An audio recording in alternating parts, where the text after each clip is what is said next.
Everybody, welcome back to Ancient Relics and Hokey Religions. I am the real Josh T, and I am your host tonight, and also the DM tonight. And we got some dancing fools in here, and then some not dancing fools. So why don't we start off? If you didn't dance, just introduce yourself and let everybody know who you are and who you play and where they can find you. Mr. Yoda _I_M. You can find me that everywhere social medias that there exist currently. I play Mac, the halfling rogue. And I am ready to party, just not dance. On to the other one.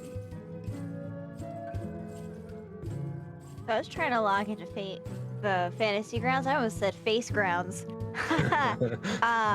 That's not a thing.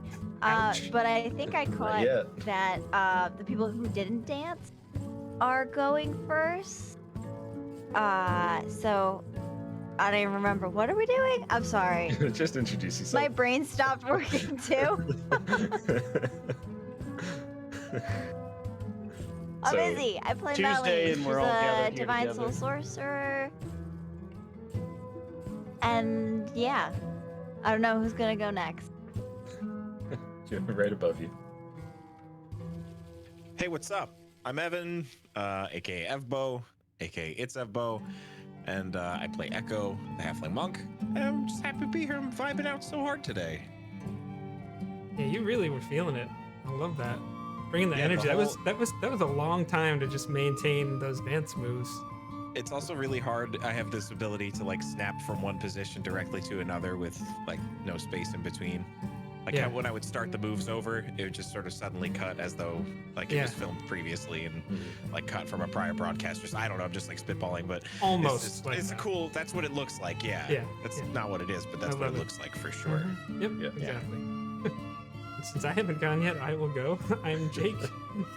Information right here at JnJake _ I play Vale, the elven fighter warlock who, Josh, I think it's fair to say he may have stepped in it. You definitely stepped on it. Yeah, step on it. So Josh, you already said who you are, so I'll just stop talking now. It's all good. I mean, you know me. I'm the real Josh T of JnJtabletop. I mean, if this is your first time here, Ancient Relics and Hokey Religions, this is our thing that we love to do, our show for D&D, our game, our wild adventure through Wildemount.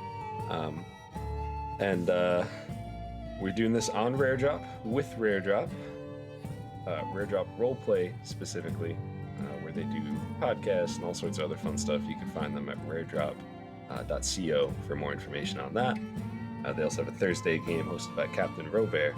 And if you came here from Twitter, you probably heard me say that, or I probably heard JnJtabletop say that we have an announcement today. And we do have an announcement today.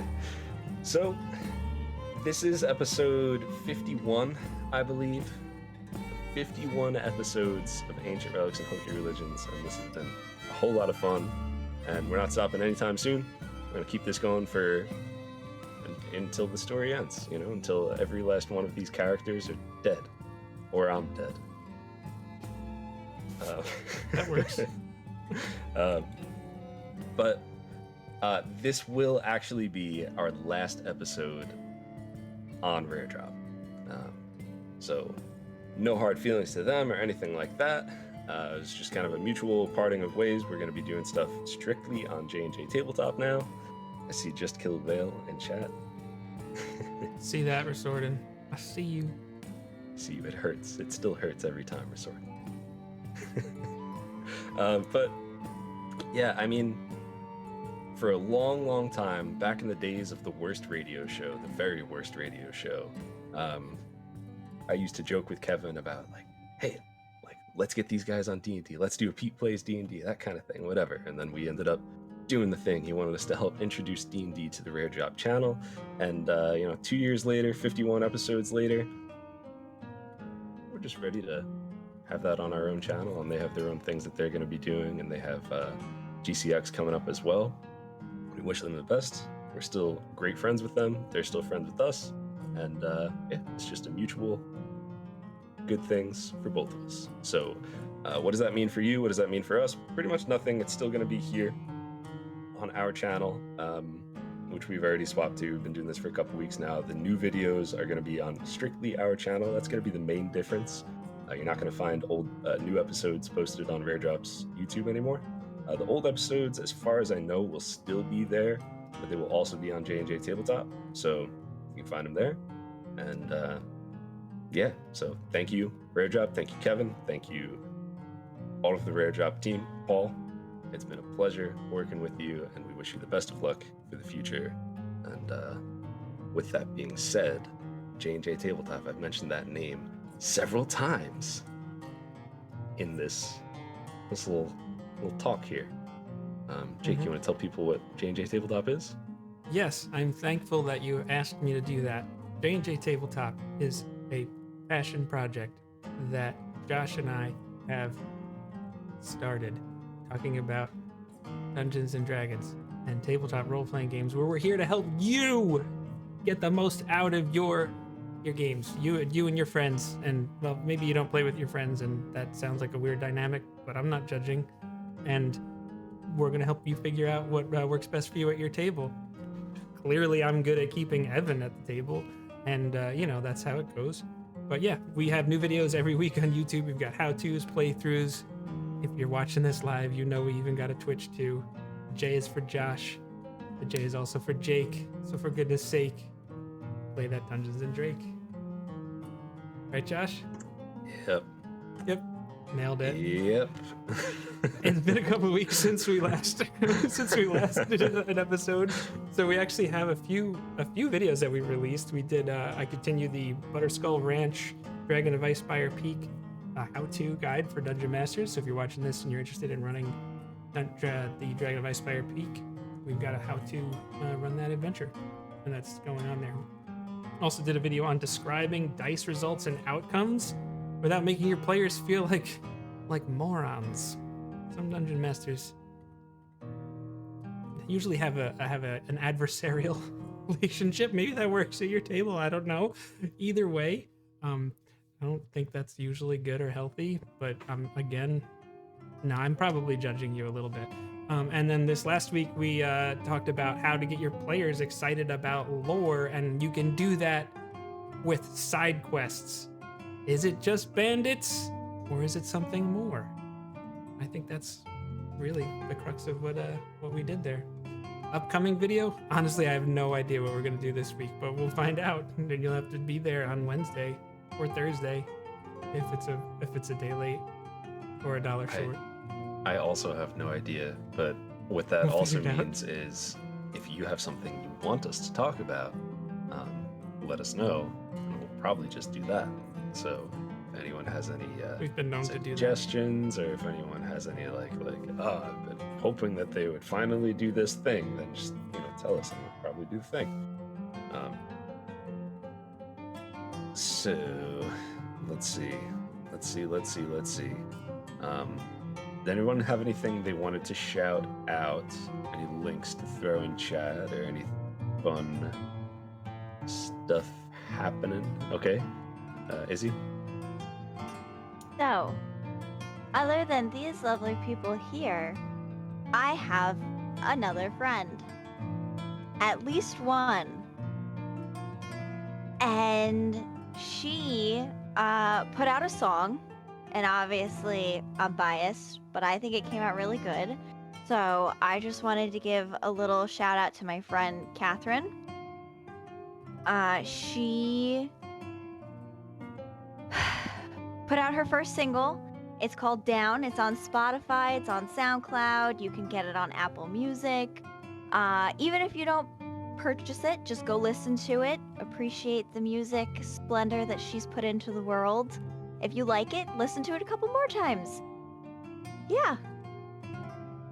Yeah, it's Tell like your friends repeat. to listen to it. Yeah. Put it on a playlist. Share the playlist with your friends. Put Yeah. it on your workout mix. And It's like a mixtape. yeah. Yeah, something like that. Yep. I was Ben, born in the 80s. That link is in. I wasn't saying anything. That link was in chat now. So if anybody wants to check it out, you could conveniently just click on that, and it'll take you right to it. I believe that was everything aside from maybe the potential itsevbo stream of Elden Ring. Elden Ring, right? Yes. Yeah, I'm probably going to be doing a stream of Elden Ring one night this week. My schedule's changed a bit, but I'd like to at least get one in there, and I've been having a lot of fun with it. So now I'm feeling more comfortable with it. I'm not just like kind of blindly fumbling around in it. I feel like I'm actually improving and stuff. So let's, we'll do a stream one night this week. Stay tuned to the Twitter, and we'll see when we do that. Very nice. Very nice. Yeah, I'm not great at those games, but I love watching you play them because it's like when I struggle with a boss, and specifically in like a Souls-like game, I just continue to struggle with the boss, and I don't usually learn from my past mistakes. But when I watch you play it, like, yeah, maybe you struggle the first time, but like you're saying out loud, you're like, oh, I did this, that, whatever, and then like it's a cool experience. And I'm like, that's how this game's supposed to be played, isn't it? Like, now I get why people like these. So yeah, definitely check that out, twitch.tv/itsevbo. Please clip your favorite episodes, favorite moments from tonight's episode. Really appreciate it. Just makes life easier for everyone, all of us, you too. Twitch.tv itsevbo. It makes life easier for all of us if you just clip your favorite moments from the episode. And it's also just fun for us to look back and laugh at those moments and see what you really liked, or what we may have missed, like maybe that funny face that Michael was making, or whatever, like anything like that. We'd love to see it. So clip them, and then we have in our Discord a little section for you to put your highlights. So throw them in there. I believe that is everything. So there wasn't anything like really exciting happening last time, right? We didn't leave off on anything weird happening. No, not at all. Hangers or Nope. Okay. Nothing to see here. No, I mean, it wasn't like a literal cliffhanger like the previous week. This time it was just It's slightly different. a bank tube situation. Yeah. Yeah, just It sucked. Just a little like just going in there. It's no problem. Yep. Yeah, no, it was crazy stressful. So let's find out as we do a little recap right now. So last episode on Ancient Relics and Hokey Religions, we had our players' characters. They had done some recon previously, checking out this spire, this crazy looking tower thing, rock formation, with all of these enemies around it, and a dark cloud firing off lightning bolts constantly from this cloud. Every 6 seconds, which is a pretty crazy visual, right? Like, just consistently every 6 seconds, there's just a like, that sucks. So they went to this place to attempt to stop this cult from breaking one of the chains that is holding Tharizdun, the Chained Oblivion. They go to this place. They start fighting some of these guys. They get in the middle of things. Then some of the guys that they had killed, including an ogre, just raised up zombie-like. So now with this new threat, they begin to run through, and Melly and Vale, who were kind of off on the outskirts, were teleported kind of towards the middle, in the middle of the action by Melly. Echo did his whole little run-through thing, killing every enemy that he came across. Max throwing people off the edges and whatnot, stabbing zombies. And for the most part, the group ended up on the inside of this thing. Some sort of inside room. And in this room, there's a large tube-like thing, maybe some sort of. We're just gonna call it for what it is. It's like a bank tube or an elevator, but magical. So there's this dark energy coming from this thing. There's some enemies in here, and they go through. They kill those enemies. Vale and Mac, they're at the top of the spire. They fight some people at the top of the spire. It's dark. They can't see anything. Then they can see things. And then Vale's like, oh, hey, what's this? He finds a little secret thing. It opens up a little tube on top. He says, oh, there's a little platform there? What does Vale do? What do we think Vale does? He said, I'm going to step on that. I'm not just going to step on it. I'm going to stand directly on it. And as I descend, I'll just stay there. So Vale begins to go down. As he goes down, he can vaguely see through the barriers. He can see his friends, Mac and Echo and Melly, and he also sees an enemy archer kind of hanging out in this room. And they also see Vale going down, going down, going down. And that, I think, is where we're going to pick up right now, as long as I didn't miss anything.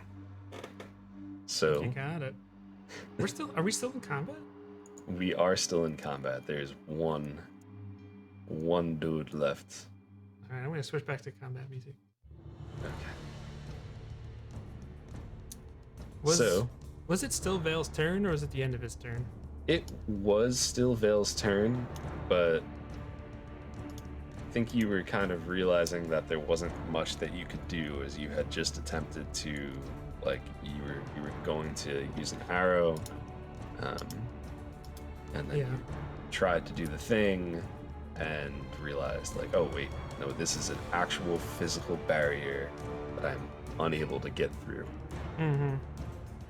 And you're just I think at that going point down. Vale would just switch from his bow and take out the rapier, max rapier, and shield, okay. and he probably would just bump the barrier just to confirm. But Yeah, it's solid.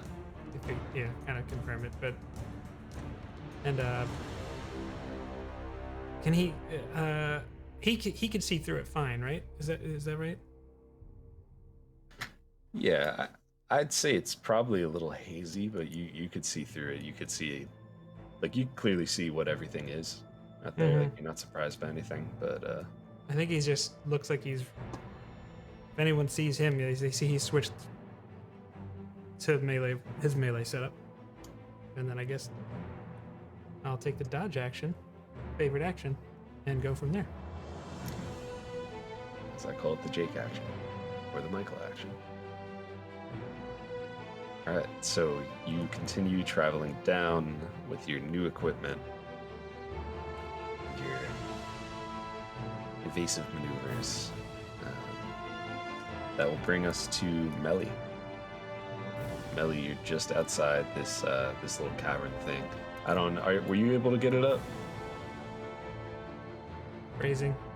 No, it was gonna crash my computer if I continued to try. No problem. Can you see it? You see it on the screen share that I'm using. Yes, I Okay. can. So whatever you want to do, wherever you want to go, just let us know. We'll move you.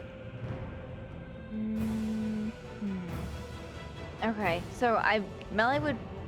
The troll is gone. Not troll. What was the big thing? Was it a troll? It was a zombie. Ogre zombie. Ogre zombie. Okay.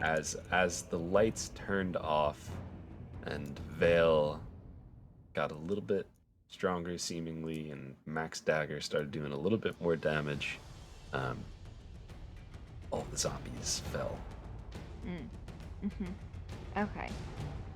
So Melly's just gonna run in, I guess in a pretty much a straight line towards where Vale is. Because I'm Right. moving my full movement. That's 30 feet. How much more do you have? That's the full movement that I have. All right. Oh boy.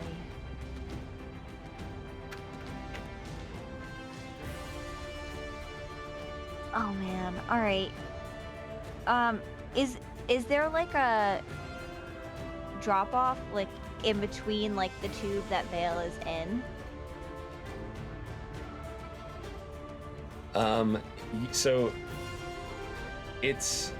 there is a gap in between it. It's not as big as it looks on screen on the map, we'll say, and there's no end in sight. Like it just goes down, down, and there's some sort of energy emanating off of it.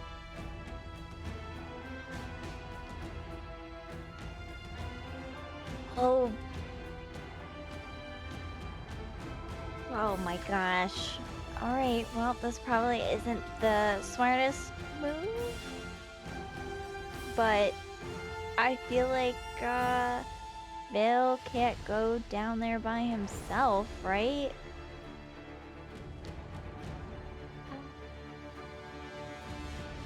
Alright, so Melly's just gonna yell out to the two halflings. I don't know how Vale got in there, but he can't go by himself. And she's gonna thunderstep into the tube with Vale. She's gonna upcast that too. And use her 4th level spell. So now Melly is in the tube with Vale. Yeah, that's got what, 90 feet? You definitely can Yeah. cover that, I think. Yeah. No, you could definitely make it. And you can go And- through barriers with that, right? Oh golly. I think it just says C. Yeah, see within it does- range. It does just say C. That's interesting, because you could like, you see like his silhouette. So So I can't see through the tube? not like clearly. You could see that there is a veil inside of the tube, but like you can't. It's not like clear glass. I don't know if that would work. I don't. What would you say, Jake? Do you think? Oh, yeah, I'm not biased in this at all. Arcana check. Bias is fine. I think if there's some kind of discrepancy, it never hurts to make some kind of a roll to see if it works. Because you can certainly try is a famous line for a reason. That's fair. Okay. But Arcana check. It's really up Is to that- you. I mean, I normally like to think players know how their own abilities work, but it's kind of if she's bending the rules. Yeah, it seems like a bend, but let's do this. Let's do this. Roll a charisma arcana check, Alright. and Love that. Love it. We're gonna do this one. just because of the magic at work here, we'll see Oh, that's really good. we'll then it's see like what a saving throw for you. effects Oh golly. might happen. Oh man, I'm so nervous. Okay, that is terrible. Which is this. Alright. That's okay. Let's see. Let's go to back over here into the thing. Check Should be the +8, page and no? stuff. Because he Let's said see. charisma. I did say charisma. Charisma. Okay. Hold on. I gotta look at my thing. Yep, that is +8. Alright, that's a 15. 15. Mm-hmm. Okay. That's not bad. So,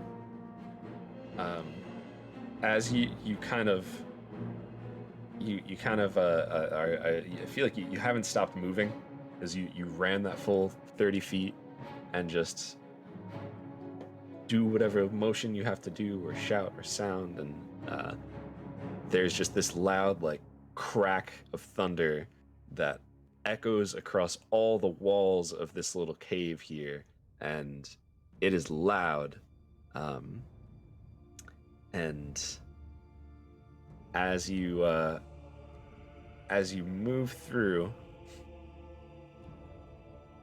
you disappear and then pop back out. Standing right next to Vale here. And yeah, no, that's fine. That's it. So you're in there with him. And if you want to say anything or roll, yeah, go. Where is this going? I think Vale was probably at that point facing like Mac and Echo. I was like, I don't know. Stepped on a thing, thinking I would see everybody, and I can see everybody. Just I have no idea what's going to happen next.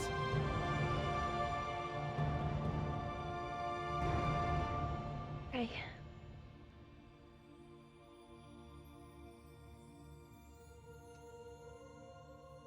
All right. Does that end your turn? Yep. That's yep. Okay. Yeah, so I mean, it just continues to move down. And that brings us up to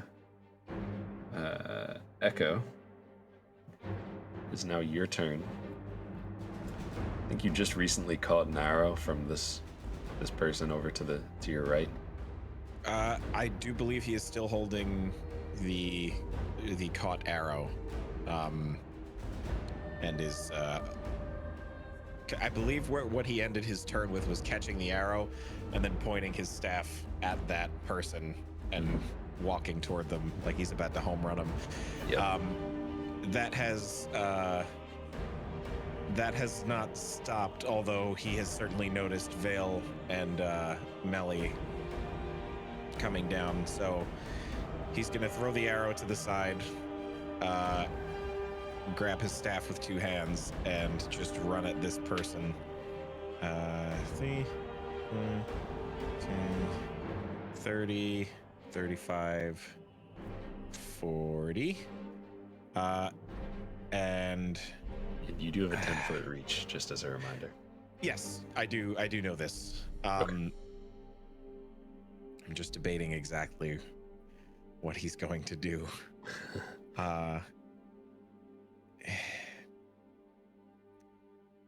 Echo's going to attack this person for non-lethal damage. He's going to try to knock them to the floor. I mean, I know, like, assuming that their HP goes low enough to do that. Okay. Otherwise, I imagine that probably doesn't happen. But let's see. Oh, well, it wasn't a great roll. 16. 16 just hits. Yes. Okay. So D8. 7 plus 5 is 12 magical bludgeoning damage with 12? Owen's staff. With 12 magical bludgeoning damage, yeah, you knock that person down to their knees. Can I? Well, I guess we don't know if there's any other threats around, but I would like, with the rest of my what would be my other like 3 attacks time worth of action, to try to ask them something, like not like into like literally just like whack, hit them right to the floor, like maybe he even breaks their leg or something, you know, whatever it is, just like smack, and then Yeah. Where's that going? They'll just down How do I get in there? from the inside. Last chance. And he Roll. raises his staff up. Roll intimidation. I'm not great at that. That's okay. I mean, it makes You sense. can roll He's with tiny. advantage with everything that's happening. Okay, I'll take that. Well, all right. Second roll was worse. That's fine. An 11. 11? He's a halfling, you know. But yeah. Okay.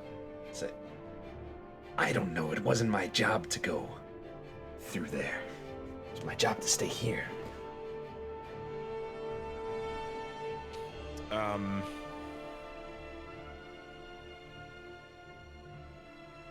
He's just gonna whack him. Finish the job. Right in the head. Okay. Yeah. So yeah, I mean, once he doesn't have the information you're looking for, you're just and he kind of there's a loud crack as you think he probably wasn't ready for it, wasn't braced or anything, and his neck trying to just kind of just.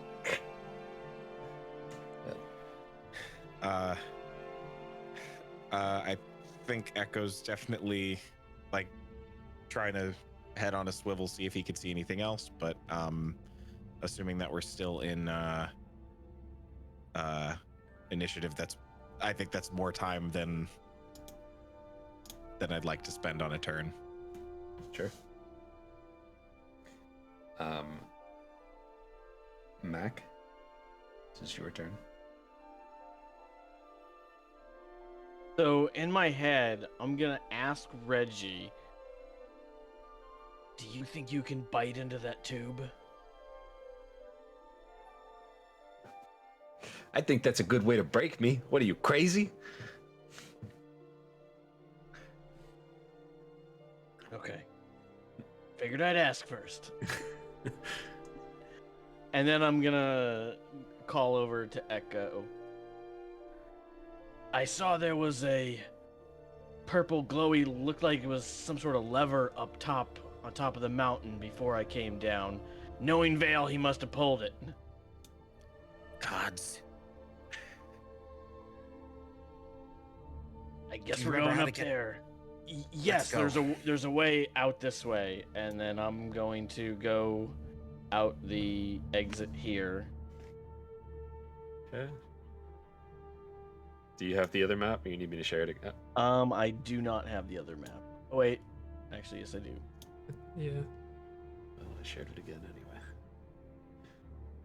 But I don't know how to add my character back to it.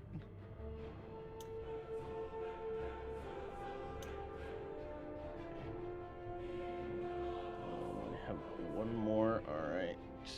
So, and then I'm gonna use my bonus action to dash, and I'm gonna try to climb. So I'm gonna try to like climb up like this. Okay. Just roll. How are you trying to climb?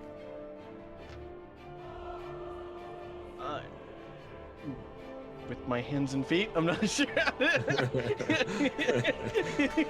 right, roll an athletic check. I'm not trying to jump it. That is you said athletics, so 15. 15? Okay. Yeah, so you have pretty much no problem getting up there. Okay. And then I guess I'm gonna go ahead and pull the lever. So you go to pull it, and it's actually it's already out. The grass is still like covered completely now. Like this little beautifully drawn black circle is not there. And it's just like as you look around and find that lever on there, it is already pulled out right now. Can I push it back? As you try to, there's a lot of resistance. Like it doesn't want to go back in. Can I shove it harder? roll a strength check. That's a 10. Yeah, you can't seem to do it. It's stuck in there really good. All right. I guess I'll end my turn then. Okay. All right. That brings us to Vale. Mr. Vale, you're just going down. Just going down and down, and you know, Like I wish the I whole could turn? say there's some elevator music playing, but unfortunately, it's just an awkward silence as you're going down. So, is there anything you want to try to do to like prepare yourself or anything like that? Or No, I mean, he's going to continue to just focus on defense with the dodge action, but I think he'll just say, he'll just turn to Melly and just say, I know, thank you very much for trying to help. I have a knack for getting us into these situations. I'm sorry.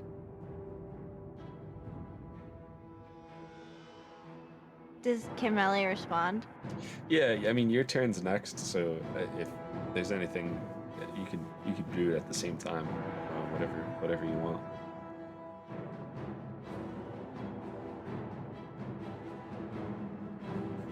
We'll figure a way out of this, I'm sure.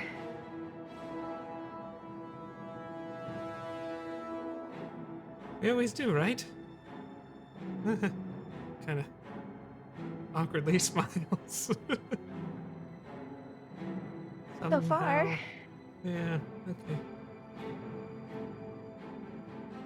okay. Josh, what's the light level like? I know that the tube is like glowing greenish and purple swirls, right? Like weird stuff or something like that, didn't you say? Yeah, so there's like a dim light that you could it's dimly lit, and it has these kind of like purples and greens that are lighting up the room. Okay. And we can't Almost see like- through the platform? Cannot see through the platform. No, and Okay. actually on your sides now there's nothing except for those lights. If we look up, do we see daylight? Like, or no, actually it was nighttime anyways, so. Okay. Yeah, if you look up, it's just black. Aside from just the the occasional, there's like a pulse of like purple. I mean, Vale Comes does through. have, for 120 feet, he can see regular in darkness, but too far. Just black. Yeah, All right. whether it's too far or the cap is on. Yeah, I got you. Yeah, he's just gonna stick with the dodge action and. Yeah, that's it, I think.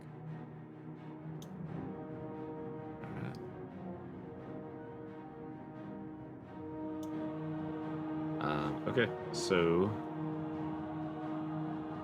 that'll bring us to Echo. Well, I'm sorry, Izzy, is there anything else you wanted Melly to do? Yeah. Okay, so you said we can't see anything now at this point. Like, we can't see, like, the shelf of the floor above us, right? That's gone. You cannot. There goes my plan. Okay, that's okay. It's okay. Well, Melly's gonna do something that she's never done before. She carries a sling blade with her, little scythe, from her time on the farm. She rarely uses it, but she feels like it is an appropriate time to take that out. So she's taking that out. She's gonna take the dodge action as well, and that will end her turn. Alright, very nice. Evan, it's Echo's turn. Can I make it up to where Mac is in a turn? I mean, I can dodge. Yeah, you have the same movement as him, I believe. I would just have to use a bonus action to dodge twice, but I have 80 feet of movement before then. Yeah, you could make it up to that same spot. Okay. All right. Do you need me to roll to like climb it or anything like that? 80 feet of movement. Roll an acrobatics or athletics. Preferably athletics, unless you have a reason for acrobatics. It's a pretty sheer like, there's no way that he'd be able to utilize like his staff or whatever to kind of help him get up. I would think. I mean, you could always use your staff, but it's it would be difficult to kind of just like bounce off of it and that kind of thing. Like I don't know what you're thinking for that, but oh no, I it's exactly what the way you're describing it is exactly what I'm picturing. There's just kind of like there's no way around it but climbing. I am so bad at this. It's like unbelievable. All right. It's an 8. An 8? Yeah. Okay. So as you're climbing up, just some rocks like kind of slip out from underneath you, and you kind of like slip and almost fall for a little bit, and it's just gonna take you a little bit more movement than it would have taken you beforehand, but you're able to get up. You just had a close call. Okay.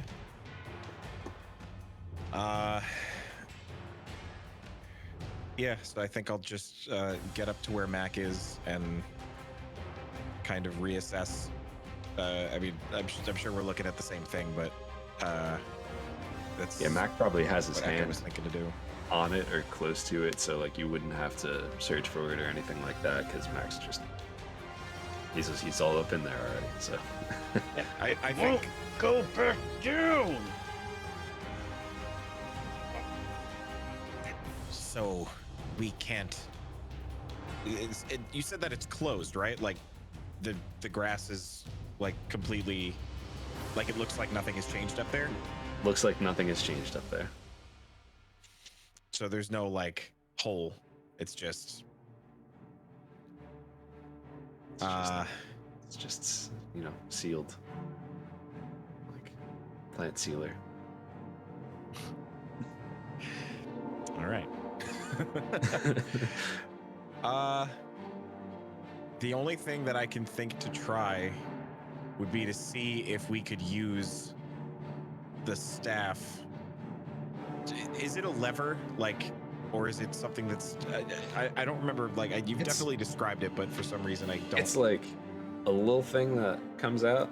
It's got like a kind of like a T handle on it, and it's inside the tree. So you kind of got to reach inside the tree and pull on that little T handle to like and out. And right now it's in the out position. Mac was trying to. He's trying to push like it back in. Yeah. So I would imagine there's not really a way that I could use the staff for leverage to try to push it back in, because it's just there's nothing you'd be able to leverage against, I would imagine. Yeah, I mean, you wouldn't be able to like pry it in or out or like that kind of thing, but like you could probably like smack it. You run the risk of like snapping it, but it doesn't turn, right? I mean, no one's tried turning it yet, I don't think, but I feel like I may as well just give it a shot if I can, just to see if it turns. It doesn't turn. Yeah, okay. Sorry. It would have been great though if you just 180'd it and then it just we're going up now.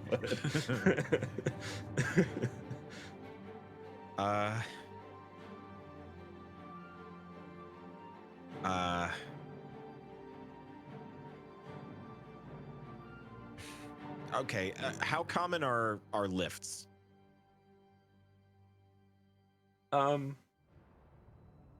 like super common, but in like the most industrial of areas, like you might have seen them. So maybe like certain places within the Empire and certain, like if you would have tried to like go to like the mines when you were in like Uthadurn, like you might have seen like some like lifts or that kind of thing, and I'm sure you've heard of like magical type lifts before. Okay. All right, so I'm not gonna reach too much, and I don't think that Echo would have a clue. Press the what's red going on button. here. No, like, because I was thinking, maybe he would think that, like, once it was to reach the bottom, that maybe that, the thing to call it would reactivate, or, maybe there's something else that has to be done. But I don't know that he would have, like, I would have that thought, because even just as like the puzzle master, that I would say Mac, with him where he grew up, would have been more familiar with lifts I would and say that elevators. for So sure. Yeah, that's something I think Mac would possibly realize as like as something that we might have to wait for it to reach the bottom before it can come back up. This one definitely is not up to OSHA standards. There's no fireman's key. This is ridiculous. So we just have to wait and hope Hopefully. that they.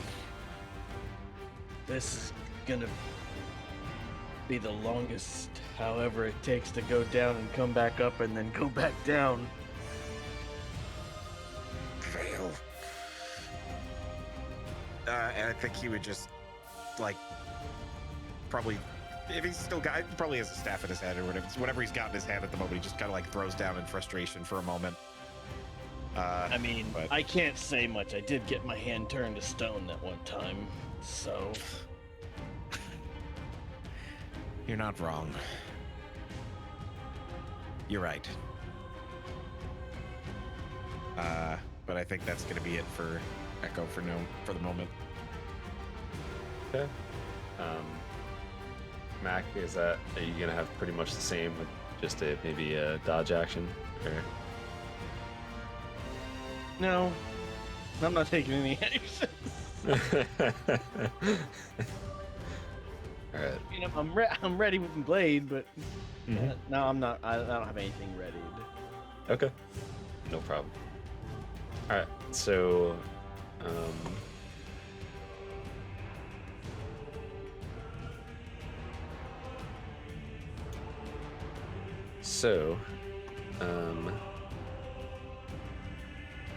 Vale, Melly, you continue traveling down. As that happens, swap to a new map. As you reach the bottom of this thing, and as you reach the bottom, you see these 5 mage-like figures standing in front of you, all around this sort of, it's like a pedestal with this like purple energy kind of like coming off of it, and there's all of these like just energy just kind of like moving off of it in any which direction.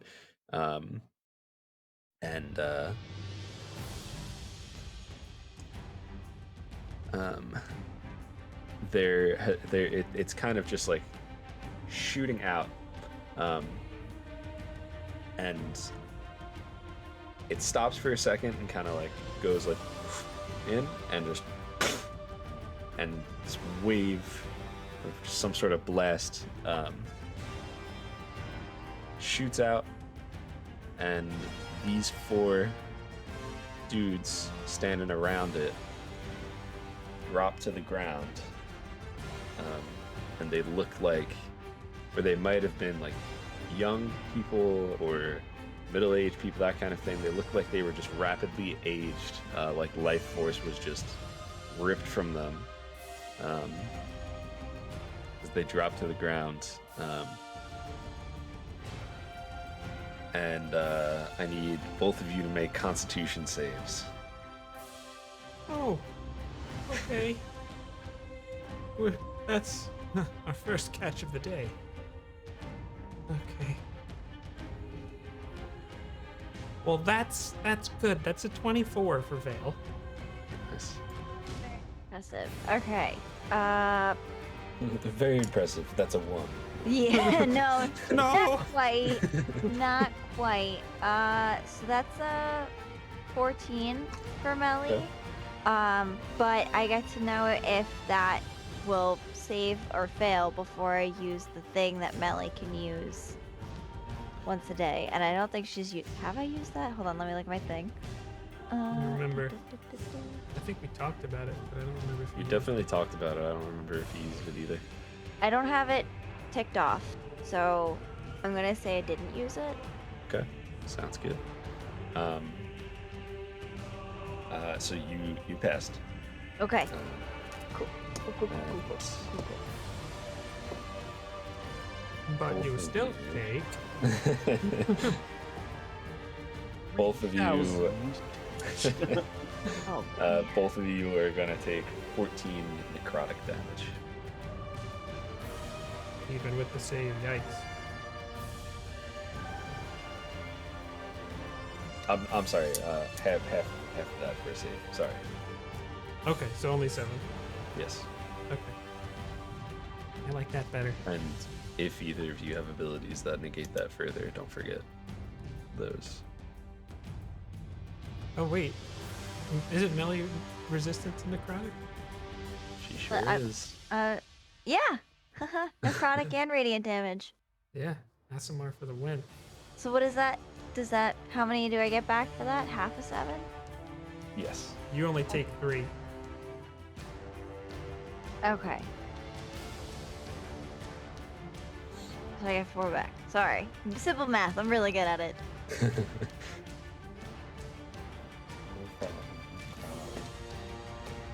Okay. But it is Vale's turn, right? It is actually not Phil's turn, as let's see, as the thing standing, kind of like adjacent. You're like all the way on that other side of the room, across from the thing, across from the pedestal. Let's Mhm. describe everything as thing. Across from the pedestal. Yes. It's just some sort of mage in these dark robes and a mask over the face. Looks to you, and they had what appeared to be like some sort of ward up, blocking that wave that you and Melly tanked. And all right, that's what I was like. I was looking at Melly's character sheet, and I'm like, this doesn't look correct. This isn't the information I need. And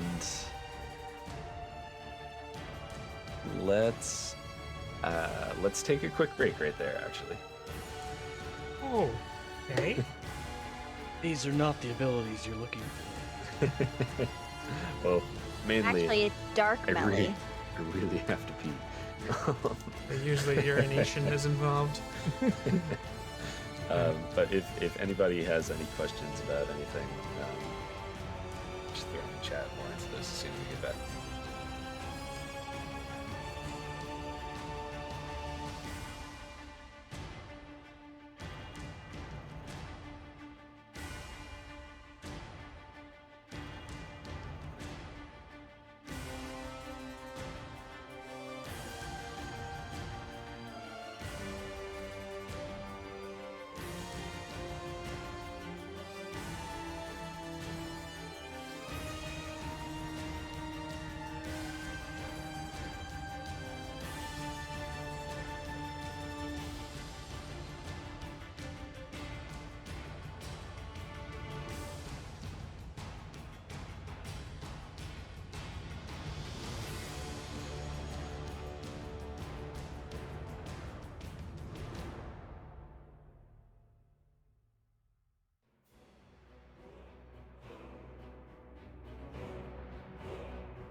The long elevator. Everyone's favorite D&D encounter. It's like the staircase in the first Dark Souls. No, I'm sorry, not the staircase, the ladder in the first Dark Souls.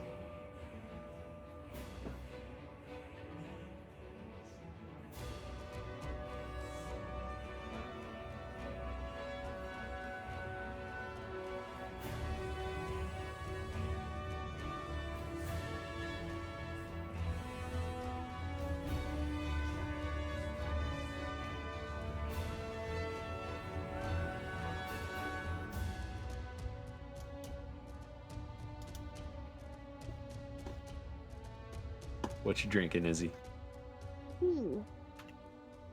What? Tea. Oh, nice. Did you think I said pee? I didn't think you said pee. I wasn't sure what I heard. Yes, actually, you know, it's funny. You see this beautiful cup that I'm drinking it out of? I do. This Very cup nice. was given to me by Catherine, the one Oh, who nice. wrote that song and sang it. And designed this encounter. Yes, brought to you by Catherine. Yeah, it was just down.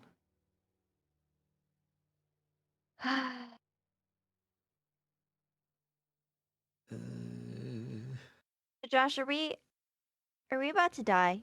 Or Melly and Vale about to die right now? You're about to get into a fight. That's for sure. Oh, also, Melly, I'm sorry. This is gonna be one of those scenes Sorry. where it's like two people are fighting, clashing, and then it's just gonna cut to me and Echo in the elevator. That's the girl from Ipanema.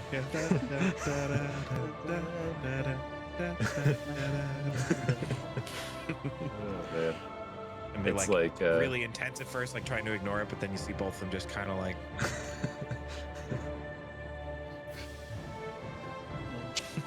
Then as we get off the elevator, we're just humming it.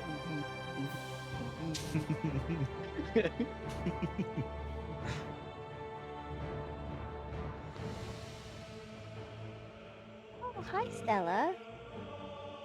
You want to come say hello? Come here. Stella? Come here. Oh, she's favorite such a girl. big dog. Hold on. Stella! Look at this puppy. Oh, such a cute puppy. Oh, I love her. Look at the eyes. She's Yes. like, do I have to be up like this? She's trying to sniff around for snacks, right? That's Same not here, for you. Stella. Same here. All right, go lay down.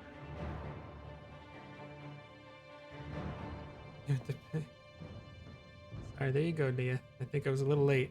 Sorry. Doggo, big screen, please. That's funny. Yeah.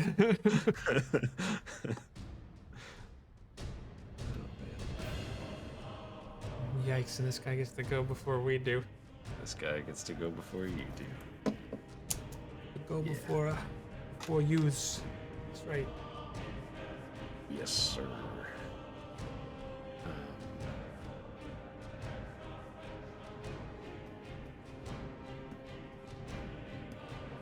Okay. You can see Snowflake right here, though. Yeah. The best, I don't know, Josh, if you saw, did you see Snowflake's tail right in front of Michael earlier? It was just like a tail sticking up out of the bottom of the camera. I She didn't was see walking that. by and it was just like, she just stood there. She just for stopped for a minute. a Yeah. solid like five seconds. Yeah. It was like, Oh, you're not man, busy, are love you? to see it.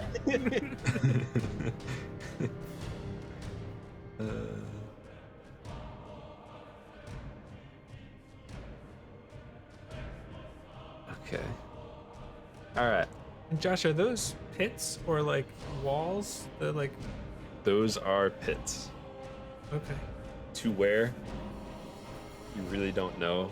Like, Mhm. it's just like energy just kind of like seeping from those spots. And this is actually this map is actually a D&D map.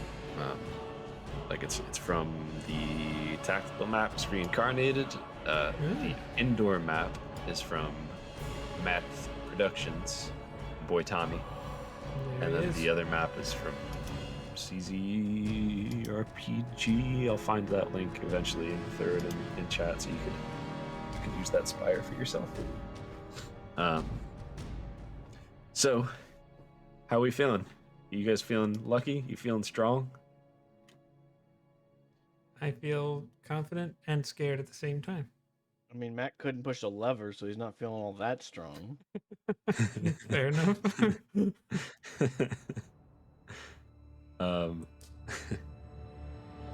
Okay. How dark is Lit. it? How dark is it? The whole room is kind of dimly lit because of this like kind of necrotic energy that's just coming off of everything. Gross. Okay, continue. The worst type of lighting. Let's see.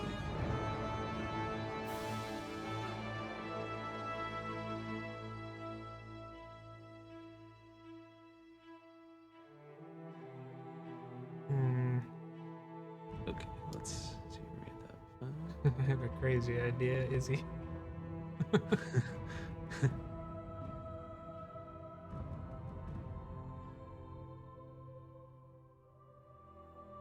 I'm sorry, I'm just figuring out the Yeah. movement.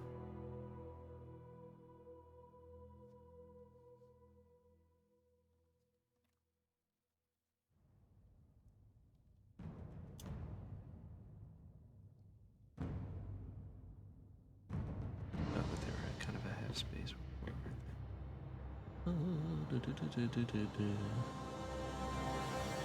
Well then. That's...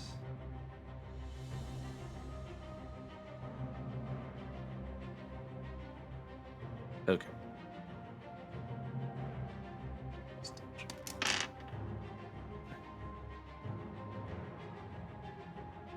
Okay, so this person that's in these black robes just kind of comes back towards you this way, all the while like when they're walking around this pedestal, they're just kind of speaking to you like, Who are you, and what are you doing here? You do not belong down here. How did you get down here?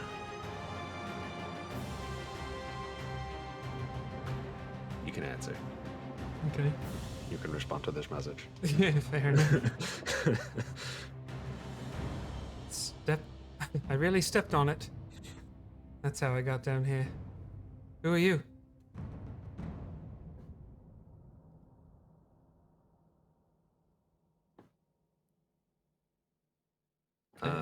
Are we still in combat? Yeah, that's the weird thing because we are. Because I am gonna still try in and combat, make him but- talk as much as I possibly can. All right, that's what you would. Like if I could step off the, I don't know. If, I don't, All yeah, right. I don't exactly know. So you see like they did like some sort of motion, and with that motion, let me see, and just so some sort of motion while like kind of saying something under their breath, and there's like a purple dark kind of light on their hand, and you could move to Vale's turn. So it looks like could very easily be interpreted as he's about to cast a spell on us. Yeah, maybe Okay. like he's waiting to see how you respond. Would be your professional opinion. Sure. Or you just asked him who he was. You said you stepped on it. Yeah. So he will they will kind of do that quick little motion to say, What do you mean you stepped on it?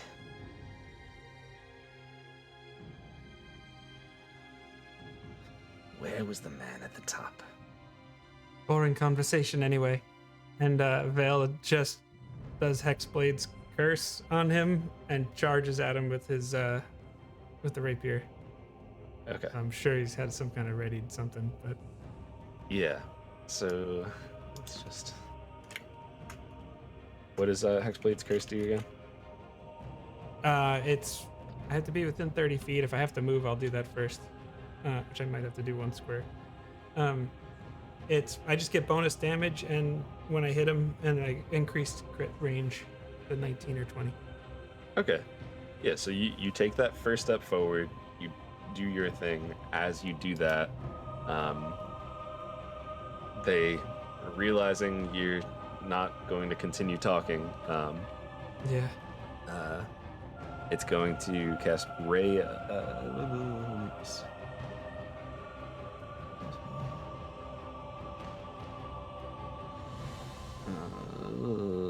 Is that correct?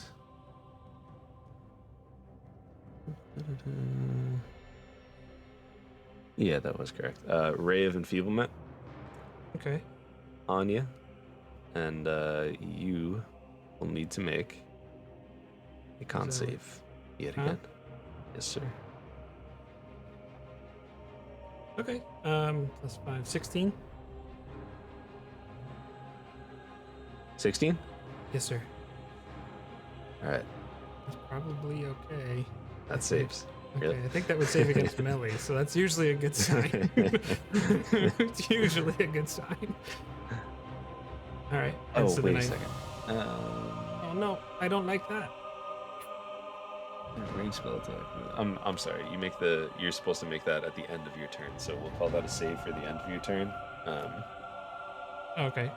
Is it However- attack roll 2 or something like that? Yes. Yeah. Gotcha. Sorry. I wasn't sure how that worked. Okay, so that's going to be a 19 to hit. Well, I have my shield, but that has an armor class of 18. But you said I have my Pact Magic spell slots back after that surge or whatever, right? I did say that. Yeah, I'm gonna use my reaction and cast shield and block that because I want no part of whatever's gonna happen. Okay. Pat. Yeah, so you block the thing. Yeah, I feel like he just charges shield forward and realizes it's gonna hit him like in the leg or something like that, and just like a little shadow kind of like I feel like grabs it and redirects the shot off to the side almost. Okay. So that's 5, 10, 15, 20, 25, 30.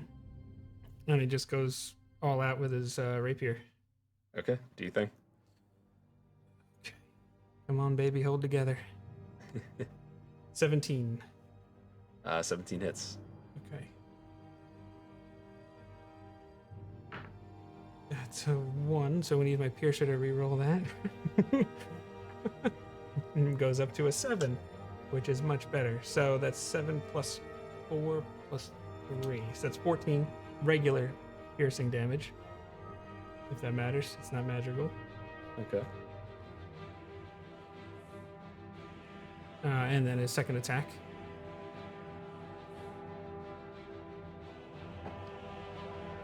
Uh, 11 plus 7 is an 18 to hit. That is it as well. And that's not Almost as a crit. good. Well, there was a total of 18. Oh. That's not as good. 2 plus 7, so that's 9 more piercing. Okay. And that's all 3, bonus, move, and regular. So he's done. Okay. All right. Melly. Before you go, all 4 of those priests who had just taken years and years of off their life and dropped on the ground start to just kind of pop back up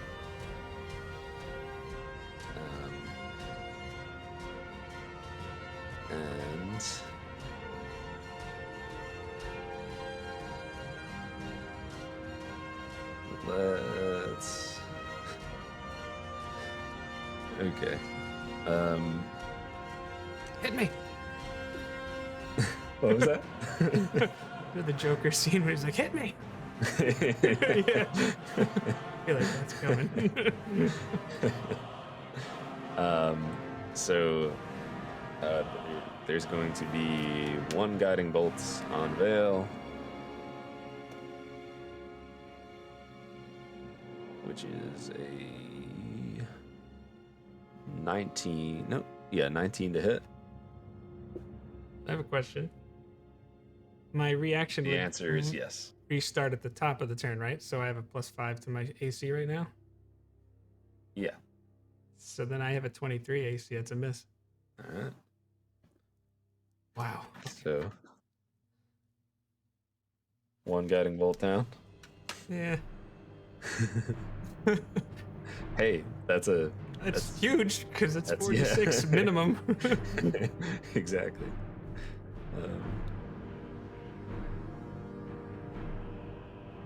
At least Melly's resistant to it if they go after her. This one. Gonna go right up to you. And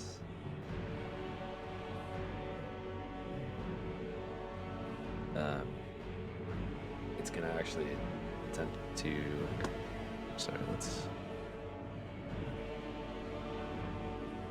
it's actually gonna go right over here. And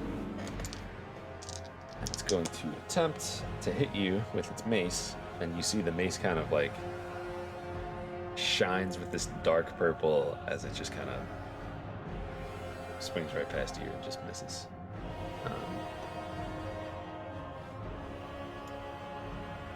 And this one is going to use a guiding bolt on Miss Melly. So last action Melly took was the dodge action.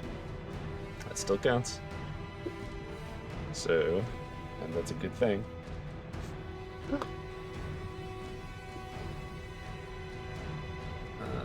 It's still gonna end up being a 19 to hit, though. Yep, that'll hit. Okay.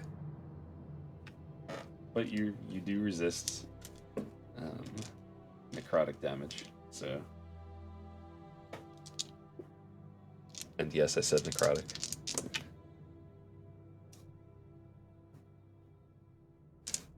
Okay, so that's going to be 17 necrotic damage, but you're gonna have that.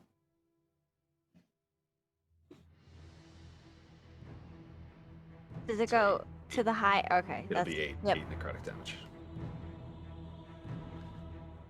All right.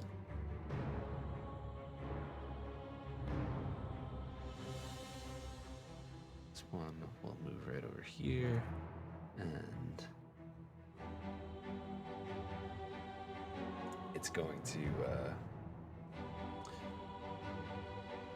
Well, let's just keep going with that same thing. It's going to use a guiding bolt on Vale, which is a 7 to hit, so you should be all right. Yes. And Melly, it is now your turn. Okay, question 1. Mm-hmm. Is it dawn yet? It is not done yet. Okay. All right. Next question. Melly automatically gets daylight as a spell, but if I use that, that counts as like casting a spell, right? Yes. Well, is it a? What do you get it from? My Celestial Legacy.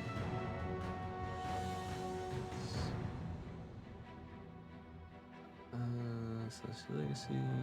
No. You cast daylight once per. No, that doesn't count against it. You could use it's like it's just an extra thing you have. You could cast daylight once per long rest. So. Right. So then I could still cast a spell, like a leveled spell, if I wanted to. It still counts as like casting a spell. Like that's going to be like Okay. your action if you did that. Gotcha. But it doesn't, like, you don't have to take Take one a off of.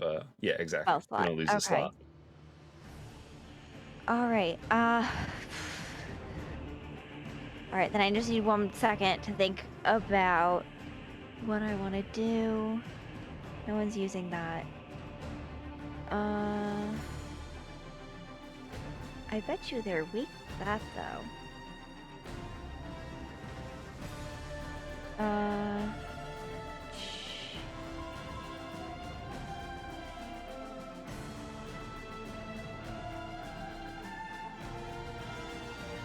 All right, I'm sorry. I'm not trying to just take up all the time. Just I wasn't sure. All right. So I think the first thing Melly wants to do is oh my gosh. Okay. Yeah. First thing she wants to do is use daylight to kind of light up the area. So she's gonna cast it like right above that bad juju looking spot. Okay. All right. What does that look like for you? I don't know if I need that. I used that before. I think you did use it once before. Yes. So it's verbal and somatic. So I'm gonna be cheesy and just say, you know, she says like daylight in celestial. Okay. And then it's just gonna appear. It's a 60-foot radius sphere of light spread out from a point you choose within range. It's bright light and then sheds dim light for an additional 60 feet. Okay. So this whole area, for the most part, is lit up, whether dim light or bright light. The whole middle spot where everyone is, you know, on or around that pedestal with the light. That's bright light. And then Melly's gonna go ahead and do Sacred Flame at the big baddie that Vale is fighting against. Okay. So what's the save for that again? 16. 16 con or wisdom? Oh no, Isn't it sorry, Dex? Dex. Dex. How embarrassing. That's a natural 19. Okay. And then I guess Melly's gonna move because she's got movement. 1, 2, 3. Yeah, she'll take 2 steps to the left. Okay. Yeah. All right. Is that your turn? Yep. Okay. So that brings us to the top, quite literally, with thank you. With Echo, and Echo, you had your hand on the on that whole handle thing, right? Yes. Right? Yeah. Okay. It you feel it.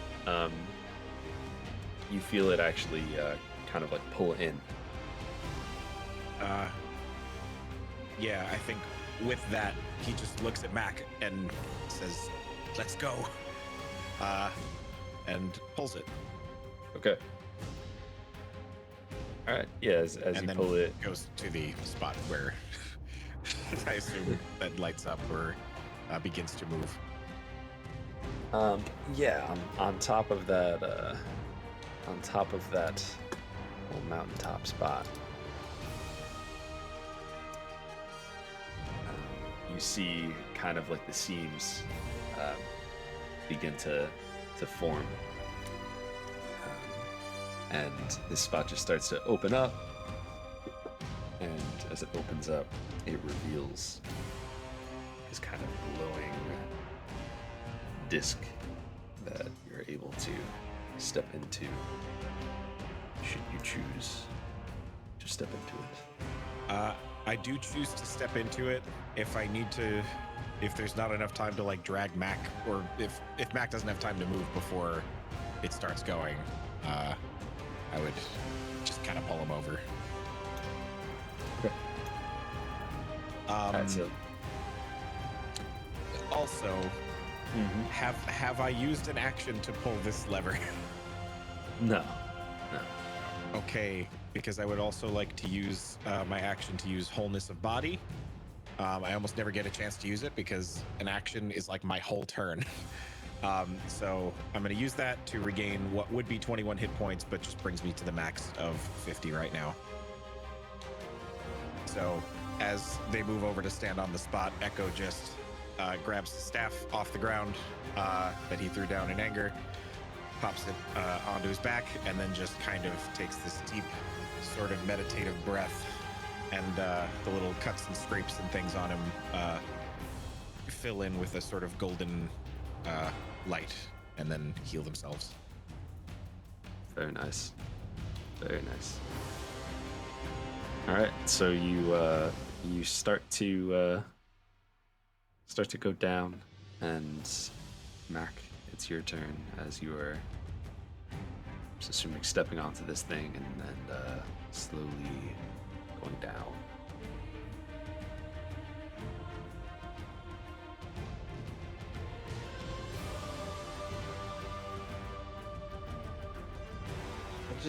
I just have a dagger in each hand and am just like ready to go. I am gonna use my action to take the dodge action because just prepared for anything. Okay. All right. That will bring us back to the big baddie, as Melly called him. All right. So, Big Daddy standing face to face with Vale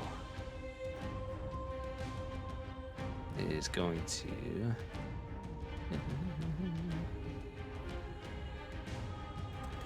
your shield is still up. It's still up until your turn. I think it's when I start, yeah. Yeah, nice. It was a good move, Jake. Or a good move. So But you far. don't know that. All right. Saved 2 hits. So make a Constitution saving throw, Mr. Vale, Okay. as this person is attempting to Not as good. That's a make you 14 total. blind. Yeah, so that actually you just miss. Oh Or boy. just fail. And Vale is now blind as this kind of film just get like, you know, your vision goes from like clear to hazy to it's just black and you can't see anything. Okay. And think Dang. That is not good. That's what we call. That's what we say sucks. yeah, but I believe that's what the kids call yikes. 2 words, big yikes. yeah. And they'll just say to you, I gave you the opportunity to speak to me. You're too late to stop what's happening here anyway. that will end their turn. And that will bring up... let me just make sure... Yeah, that's correct. Okay. That will bring us back to the little nasty boys. They go before Vale? They do not go before Vale. I'm sorry. Okay, just That making brings sure us because to Vale. I thought last turn was different. Yeah, no, you were correct. It's your turn. Sorry. Okay. Seeing how Vale is blind right now and what's going on, he is going to use his last spell slot and cast Protection from Evil and Good on himself. Because he's got disadvantage, they might as well be. So he is concentrating on that.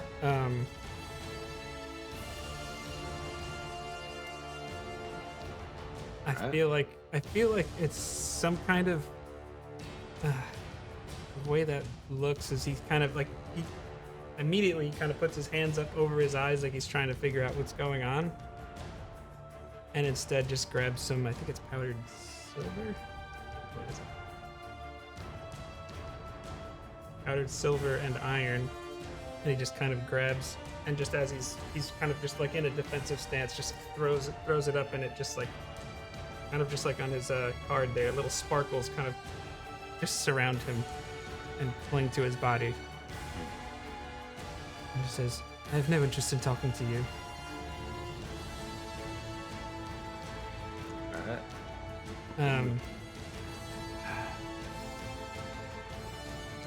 I don't think he would. I don't think he would move outside of maybe just like one step over. Not attack of opportunity or anything like that, but he would just be fumbling and move a little bit, you know. Yeah. Okay.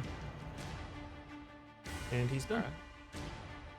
So this thing will take a couple steps left with you. Like, hey, you're not going to get away from me. But it doesn't sound like that. It's just what. That's kind of what the motion looks like. And it will make an attack with its mace again. Would be at advantage, but it has disadvantage now. So. This is just regular. Huh? Yes, it's just regular. Yeah. Regular advantage. You stop it. Don't you say no critical hit. Don't you say it, Joshua. I know it's a crit. Go for it. It's a crit. It's a crit. I saw it. Sorry. Yeah, that's a natural 20. So, oh boy. All right. So it has a regular 1d6 for this attack. However, it's going to use a bonus action and a spell slot to do He's gonna another smite me? 3d6. Oh, mighty smiter? And Wow. Okay. yeah, It's gonna hurt. It's gonna hurt. so that's gonna be 1, 2. I don't know if I have enough d6 at my table for this, Jake. That's what I want to hear.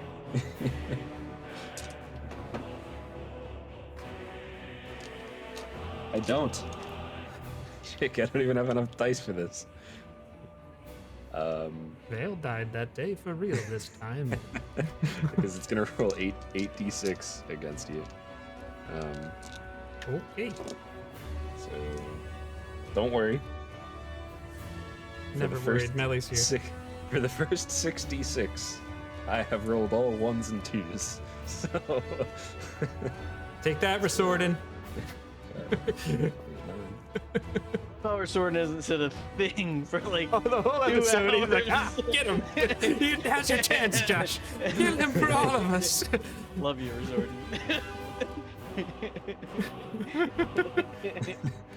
all right. So it's gonna be 16 damage. All together? 16 damage altogether. Okay. And right, not bad. Could have been worse. Concentration check. Concentration check, yes, sir.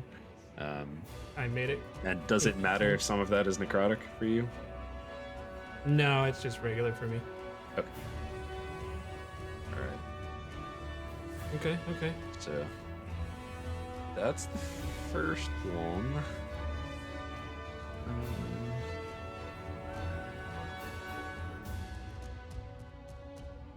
Second will use a Sacred Flame for you, so make a Dex save Jake, and I You think click that might blinded, be. I'll look at my spell. Yeah. Let's see. I don't think the spell does anything for me. I might take it at disadvantage.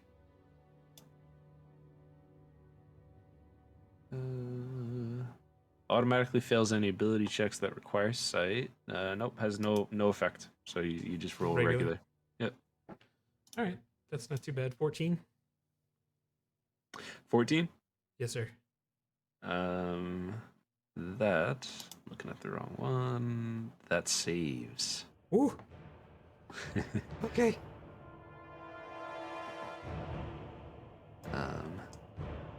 Next one is going to take 4 steps towards melee and make an attack on melee with that mace. That is going to be a 17 to hit. That'll hit.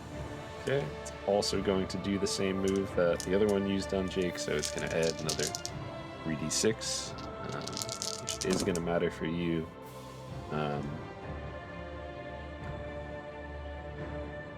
So it'll be 6 bludgeoning damage,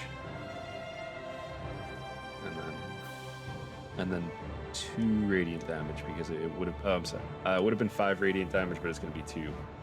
And every time I say radiant, just pretend it's necrotic because things are different. Well, melee is resistant to both, so. Good. So 6 bludgeoning, 2 Six? necrotic. Huh? Nothing. Did you say next? No.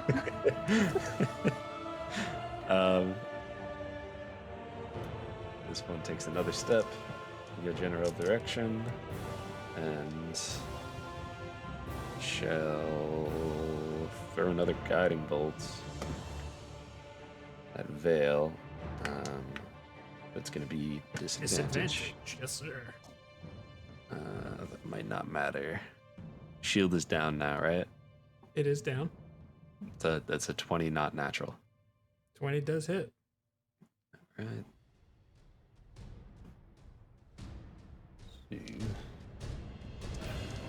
Take another 4 necrotic. That's gonna be 15 necrotic. I'm sorry. When I said 4, I meant 4d6. 15 necrotic damage. I'm sorry. But It's you're been being mean on top It's of been a. on top of. No, it's Rude? just been a whole day today, Yeah. and I didn't want to skip another week. Okay. All right, that's all of them. So Vale Victor. is officially bloodied.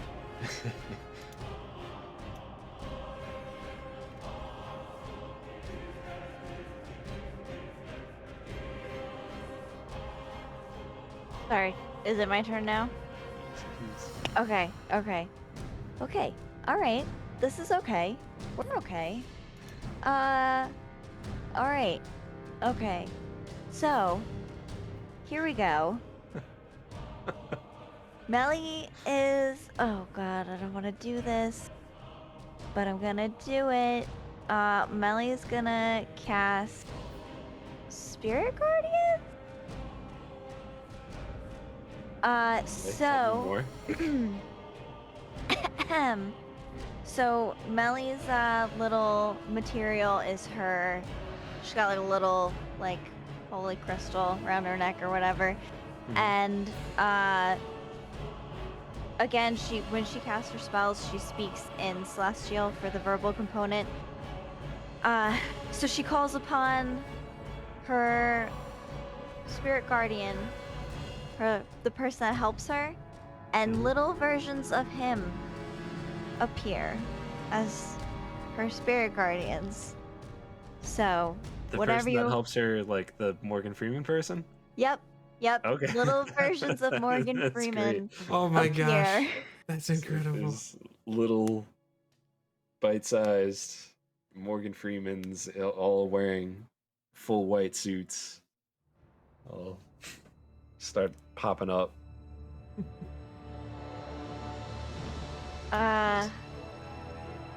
Yep.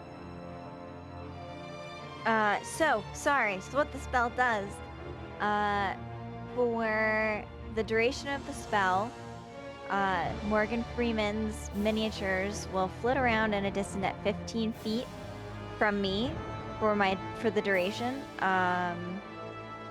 And they're gonna attack the people that are in the range.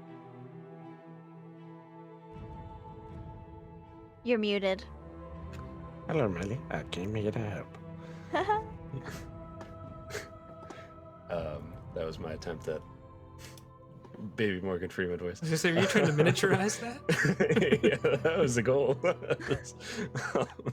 So, okay. So, what do they do? They're gonna hit some things. What do I have to do? I have to make some saves, or So, Wisdom saves.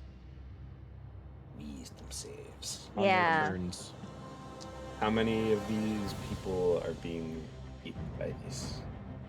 So 15 feet from me. So I cast it, and then I'm also going to move. But I think Evan is right that The saves happen on the creature's turns. So right now, technically nothing's Okay. going to get hit or has to make Yeah. any saves. So in that case, what I am gonna do. When the creature enters the area, so does that count if she moves and makes them enter it? Yeah, and it's at the start of their turn anyway. So if they start their turn in the area, I consider that. Man, do I want to do that? I think I do want to do that. All right. Oh no, I don't. Okay, Actually, sorry. There's Josh, something was else I- I was considering. was I able to try and get rid of my blindness at the end of my turn? I was actually going to mention that. I believe you are. Con save? Yes, it is a Constitution saving throw. Oh, it's a natural 2, so nope. Okay. A valiant effort. Nah. See what you did there. Okay.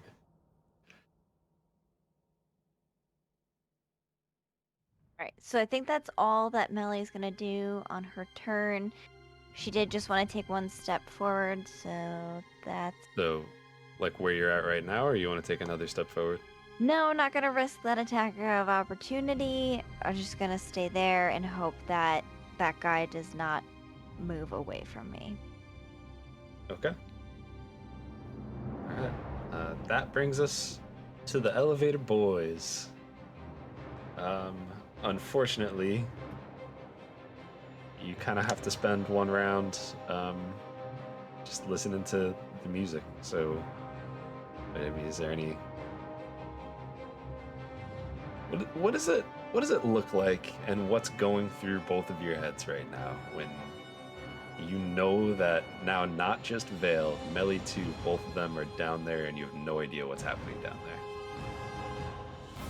there? Echo's like hoping for the best, but he's still pretty. I don't know. He's like halfway between rage and worry, because he's still like pretty angry about what's been going on here, and is equal parts frustrated that he has no idea what's going on and scared for his friends. So he's doing his best to just like control his breathing and like trying to look and see what he can see as they're going down. And Mac is pretty much just like a cold fury.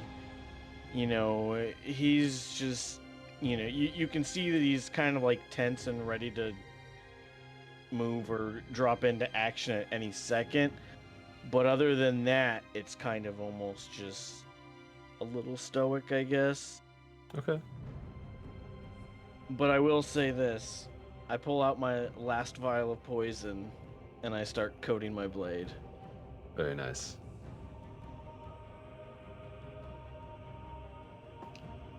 Okay. Love to see it. Well then, that's gonna bring us back to the big bad. And this turn, almost like with like an arrogance, we'll just kind of laugh and just say, You blind fool. and it will just use Withering Touch on you, which is let's see, 15 to hit. No, 16 to hit. 16 misses. All right. Yeah, so you just whoop, whoop, you know. Protection from evil and good, helping out a little bit, just a little bit. I imagine, I don't know why, but I imagine Blind Veil as like just drunken master, like, you know, just kind of like wobbling around and Yeah, still being effective. yeah, get that. But it's your turn again, Veil. Okay. Now we have our house rules on healing potions, where bonus action to drink it, but I roll full action to get the full effect, Yes, sir. right? Mm-hmm. What if I wanted to use my action and my bonus action to drink 2 potions? How do you feel about that? Double fisting them potions. I understand It's- since that might be against the spirit of the rule there. It is against the But I have spirit to of ask. the rule, for sure. Let's see.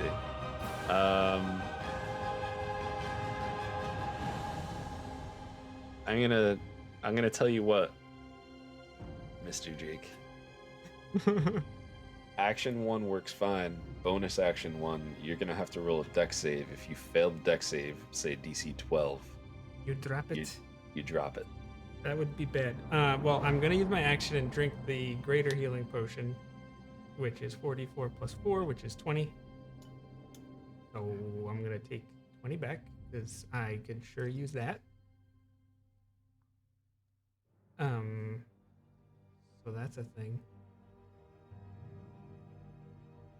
And yeah, why not? Let's live. I too like to live dangerously. Dex save. All right. So 2 plus 4. It's 6. Yeah. Down it So goes.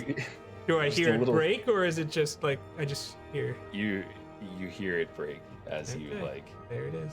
you know, you drink the first one, go to grab the second one, and just kind of like just knock it from whatever pouch you had it on, and there's just this as it Yep. All falls right. down. And then what I will do then is end my turn, and I get to make a saving throw. Yes, sir. Right? Okay. Well, that is a little bit better. That is a 12 plus 5. 12 17 plus 5. con save. Fail. You can see again. I like As, that. It's all kind of cloudy at first. You know, maybe for a second it feels like you got the wrong prescription glasses on, and but it does come back, and you're able to see. Okay. Yeah. If Melly's paying attention, he doesn't look as foolish as he was the previous 2 rounds. But he just at this he just readies himself and he's done. All right. And then where we got the burn.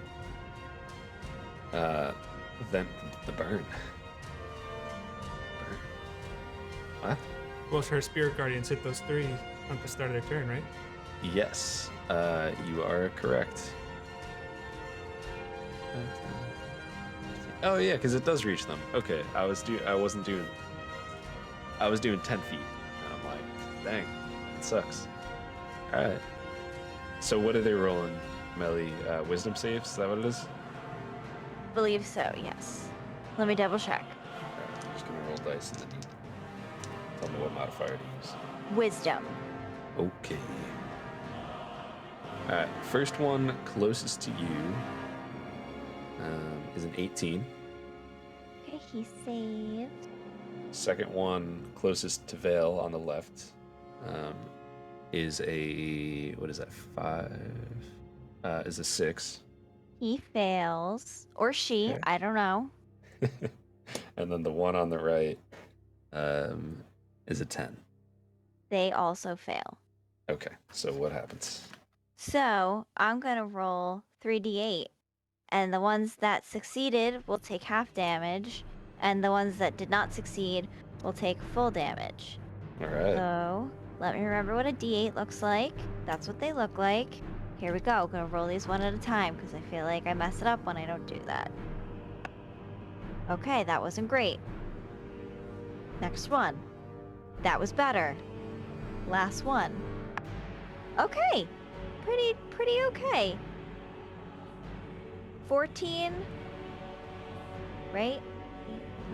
Yep, 14 points of radiant damage specifically. I don't know if that changes anything.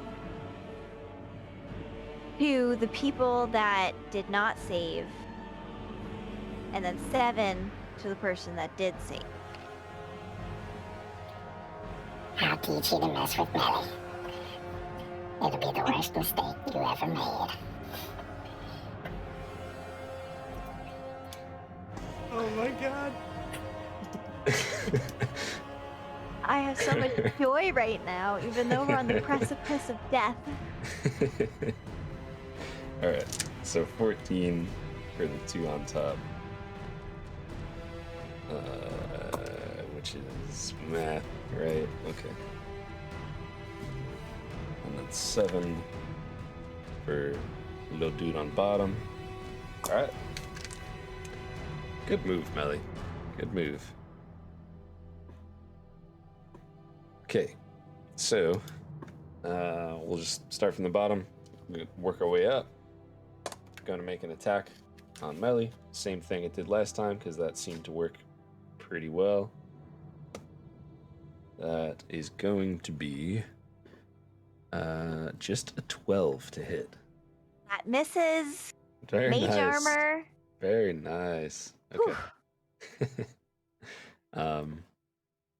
Next one, next to Vale, is going to attempt to attack him. And that is also going to miss. That's a 6. Again, I get 6 before too. 6 Anyway. definitely misses. Yeah. All right. All right. Okay. The one in the topmost section shall do a guiding bolt yet again on a Mr. Vale. Disadvantage. Yes, it is known. No, good reminder. And that will be a 17 to hit. Just misses. Just misses. Nice. Okay. And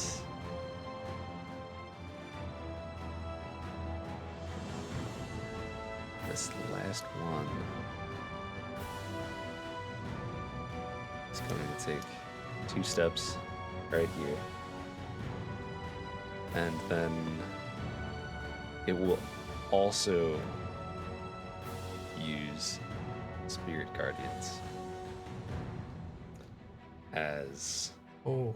these kind of shadowy, wispy, purplish things just start to go around, and they're kind of at war with Morgan.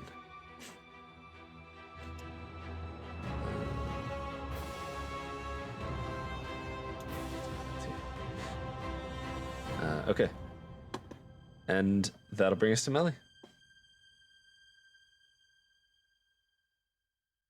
Oh, I don't. Oh, man. Which All right. Actually, you start your turn inside of it, so make a wisdom save. All right. I can make a wisdom save. I hope. Better than anyone I know. Here we go. Be super wise. That's not super wise. Wisdom. Oof. That's a 10. I'm gonna have to use my thing, I think. 10? Yeah. Alright, so you would fail. All right. No, I'm not gonna use it. Go ahead and roll those dice because she's already resistant to it. Good choice, honestly.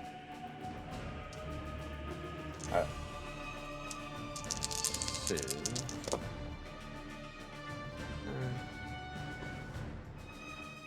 it's gonna be 9 heft, so 4 necrotic damage.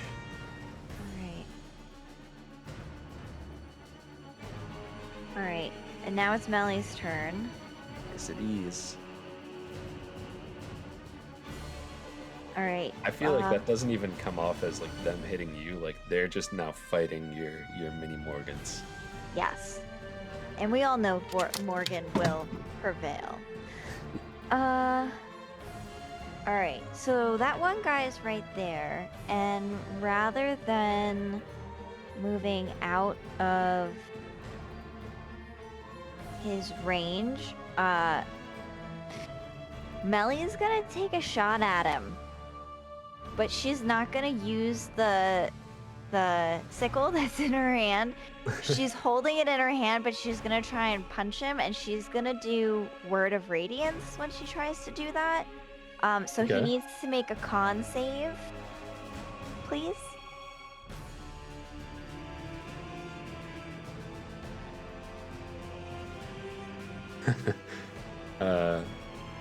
That was a 5 for the con save. He fails! Who would have guessed? Alright, now we're gonna roll some d6s. It's 2d6. Okay, not great, but not bad. Could have been better. That one was terrible, so it's gonna be 3 points of radiant damage.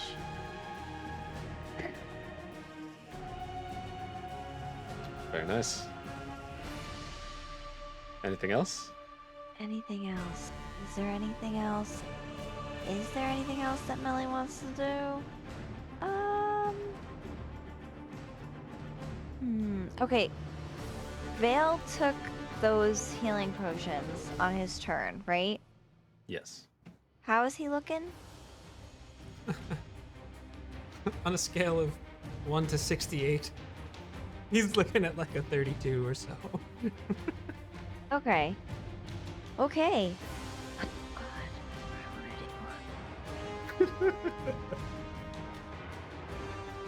Right. It's gonna go against all of, oh gosh, do I want to do that? I don't want to, but I feel like I should. Gonna take a potion as a bonus action. Alright.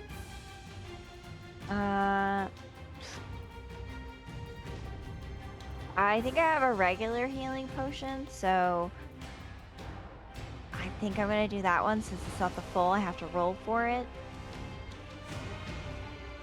So we'll do that.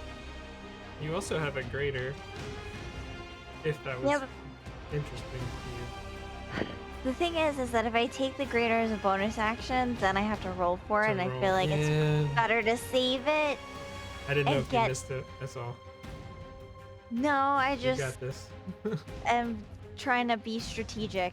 So Yeah. I'm sorry. It's just 1d4 for the regular potion, right? 2d4 plus 2. 2d4 plus 2d4. Okay. Plus 4. Okay. Plus 2. Plus 2. Okay.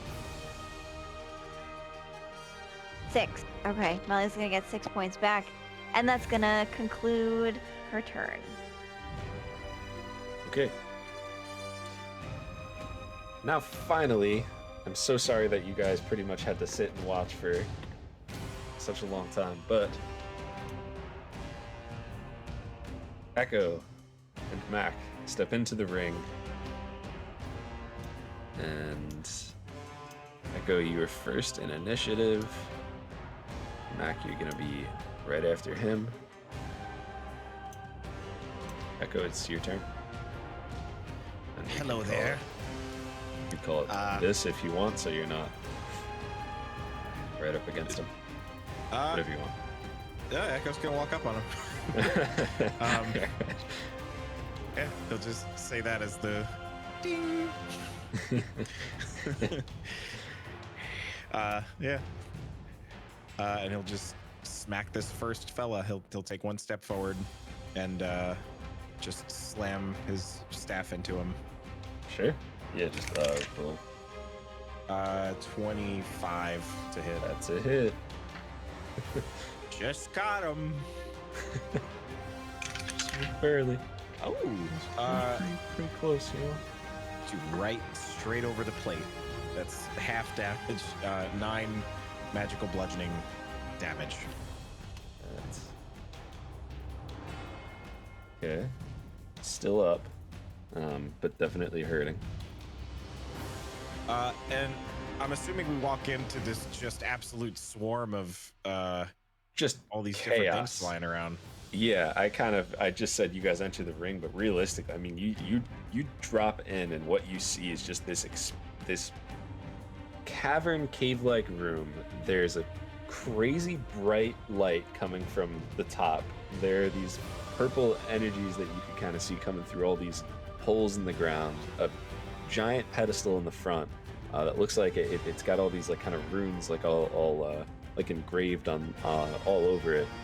And it looks like it might have, I don't know, might have held something there now, but right now there's just this void energy in the middle of it.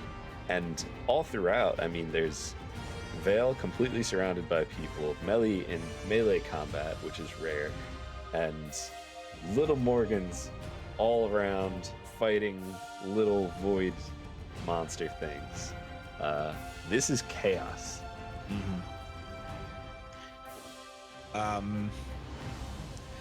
Wow.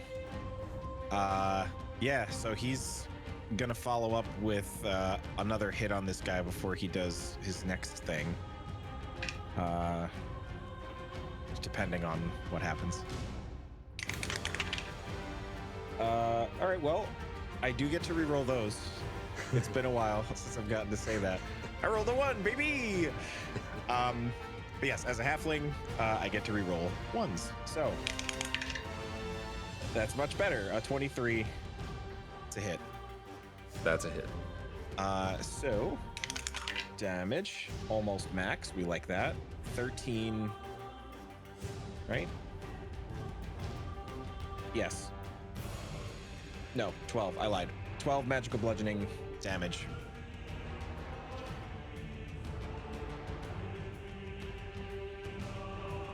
And assuming... Her sword is correct, unfortunately. Well, you could designate any number of creatures you could see to be affected by it, to be unaffected by it. It says when she casts. When you the cast spell. it. Yeah. Yeah, you're right. That is very unfortunate. Okay. Uh-oh. Yeah, I mean, Evan, with your 14 damage, you crack him. He's down. Do I start to hear some pretty upset mini Morgans? You do start to hear some pretty upset mini Morgans. They're I do confused. not recognize these small men.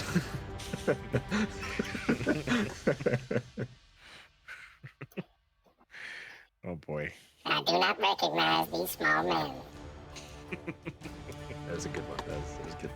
That's very good. Nicely. Yeah. All right. So, Mac and Echo. Well, that's when you start your turn. So I have to Or make a when you wisdom enter. save. Yeah, you're gonna make a wisdom save. That's a natural 20. Nice. I feel really good about that. Let's go. Let's go. Yes. All right. So, you want to roll some damage for that?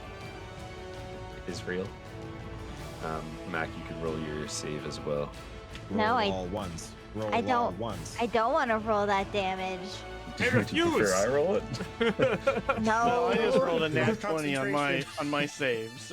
There you go. like Now they we're fine. should recognize these my buddies.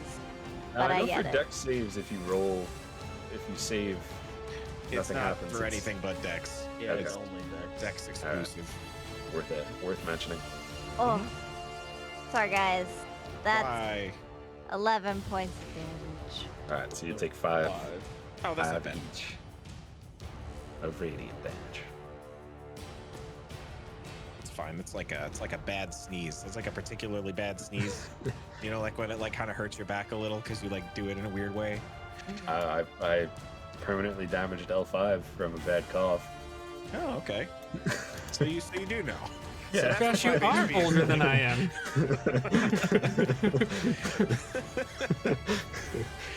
Oh no. All right, so he cracks that fella. He feels pretty good about it. He takes that little bit. He like can't even really tell what's going on. So since he popped up in the thick of it, Echo's just sort of assuming that the whole room is full of whatever's happening right here, and he's just gonna keep moving through it. I know that means he's gonna have to make another save, but I'm fine with it. So Echo's going to roll up, slip right past Melly, say, "Hi, Melly, excuse me," and then kind of the vision that I have is that he slides under her legs and then kicks up into this guy's stomach. Sure. I'm gonna use a key point to do a flurry of blows. Okay. Yeah, just roll another wisdom save as well. Okay. For those who follow the D&D Beyond character sheets, just FYI, I do have one additional key point. It says that I'm out, but I have one more in the staff that I have not used yet. So, Vouch. that's not bad. That's a 17. 17 saves. I so like you that. You'll take 7 points of necrotic damage. But yes, I'm gonna attack this man with my foot. What do you think?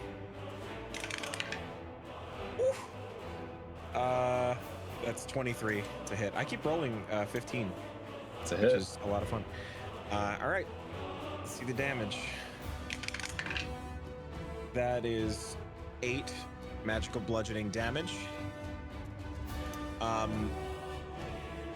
would like this character here to make a strength saving throw. Okay.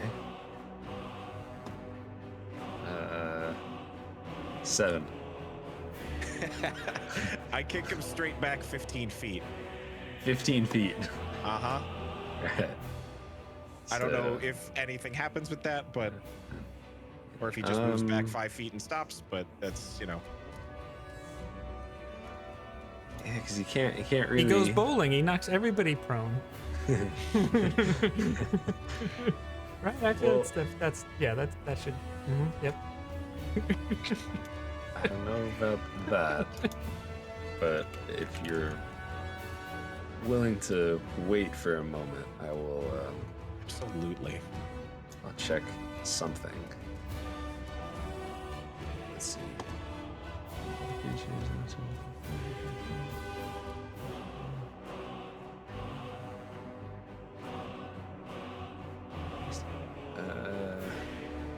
Yeah, I'm gonna say it just moves 5 feet forward. But you know what? Roll a d20. All right. 14. 14. Okay. He smacks into the dude directly in front of him, dealing 1d6 bludgeoning damage. So, All which right. was all right. How about this? Do you want to roll that 1d6, or do you want to use the one that I rolled? That I know what I rolled, and you don't know what I rolled. Ooh, door number 1 or door number 2? I'm gonna roll it. Okay.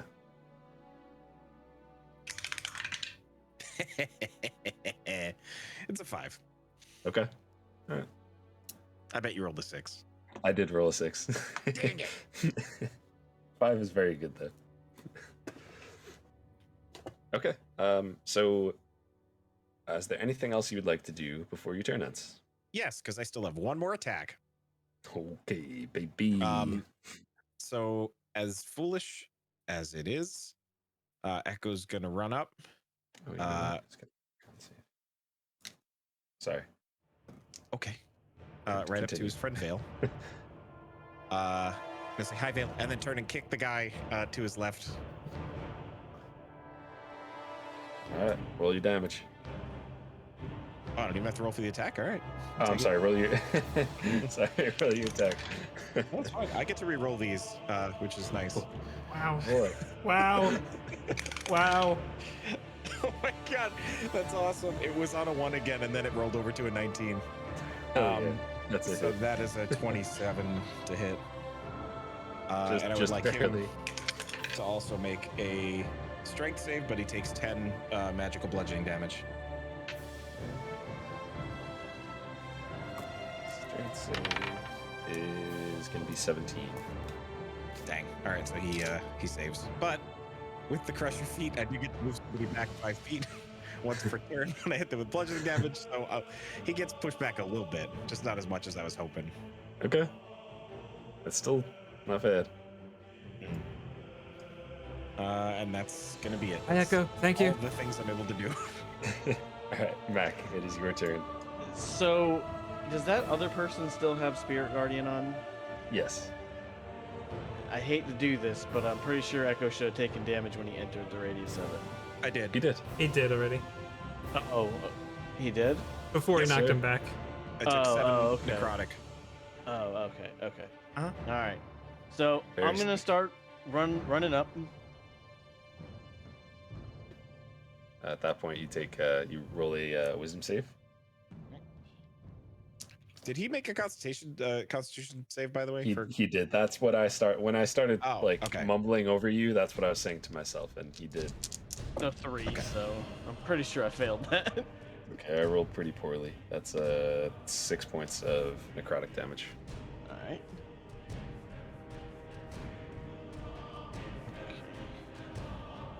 And then I'm going to take my bonus action, and I am going to use dash. And as I'm running up, I'm going to be pointing at the guy that looks different. And I'm going to say, "You! I'm coming for you!" And I'm going to run up behind him. Granted, he's probably looking at me because I yelled at him. And I'm going to try to attack him. Okay. Yeah, roll with advantage.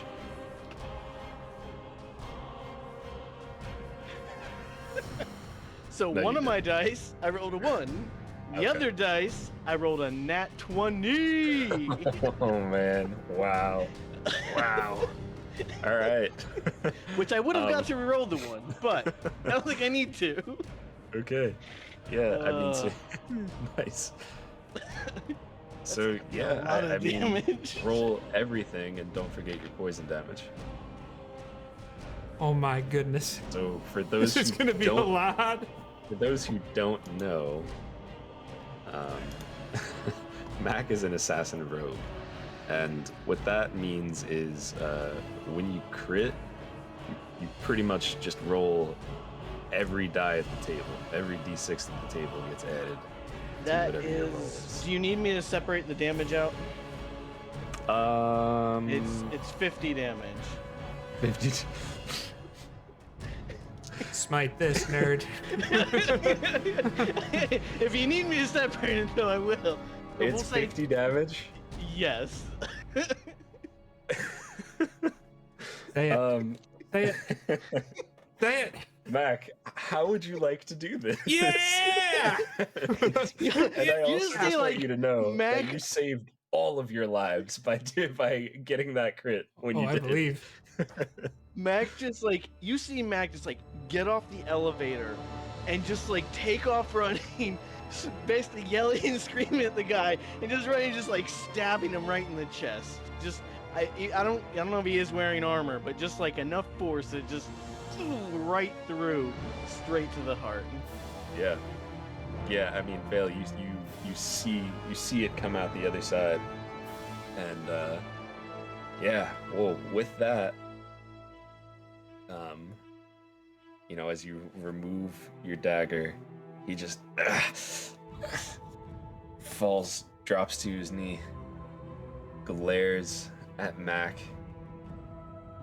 Tries to turn, can't. He doesn't even really have the ability to turn back and look at Vale, but he glares at Mac and he just says, You're too late. The chain is broken, and the rest shall follow. Before there was anything, there was nothing.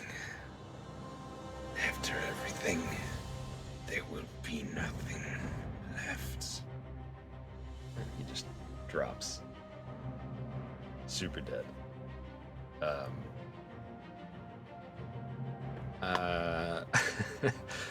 As that happens, as he falls, these dudes all around who we're fighting, who the ones who, when you had first entered this place, were part of whatever ritual that was, and you saw that they aged 20 years and dropped, and it almost looked like they died and then just came right back up. They continue aging, and it's almost like a Indiana Jones and the Last Crusade type thing, as you just see them just get more and more decrepit, and eventually just a pile of purple ash on the ground. And yeah, there's an eerie silence as you stand in the room. No enemies left. A very bright light within 60 feet of you, and a fading purple light on this stage pedestal type thing in front of you.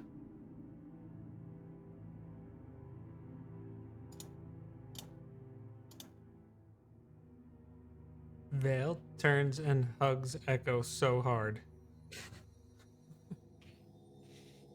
Echo's surprised by it and then reciprocates.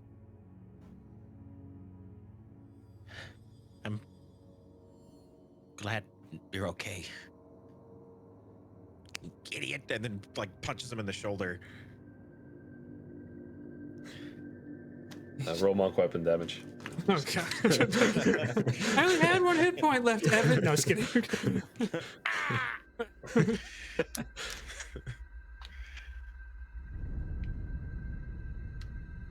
But we were Yeah, too late, I think. Honestly, from what it sounds like, I think we were too late by the time we even got to the mountain. Vale looks at Melly. I don't know. There was something that happened right when we got there. Maybe that was it. I don't. He seemed crazy enough to be telling the truth, so.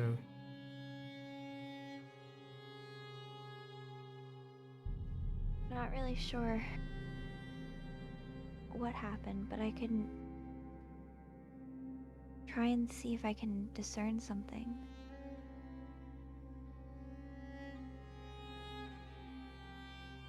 So Melly's gonna walk towards the big evil-looking thing. Do you still have She's gonna drop Spirit Guardians. Or actually, Morgan, I stop think hating Echo. she'll leave it up, but because I want her to have it when she goes towards the thing. She'll just give everybody a wide berth so they're not in range. I'm going to leave this spell up for a little bit, just for now. Just don't come within 15 feet of me. 'Cause it seems like they can't tell the difference at the moment, because you guys weren't here when I cast it. I can't move melee because Fantasy Grounds doesn't work. Sorry, guys.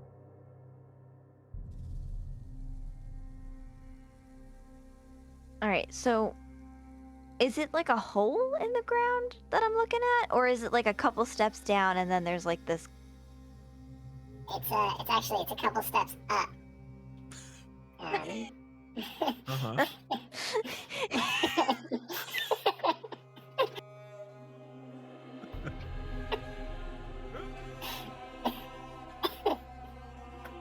You know, I was not saying that to be funny. No. Something else. He doesn't know. Alright, so yeah, I mean it's a couple steps up, and on this thing there's all these kind of markings like etched and engraved like all over it. I'm sorry, Josh. You have the Mid Morgan voice on. Voice mods up.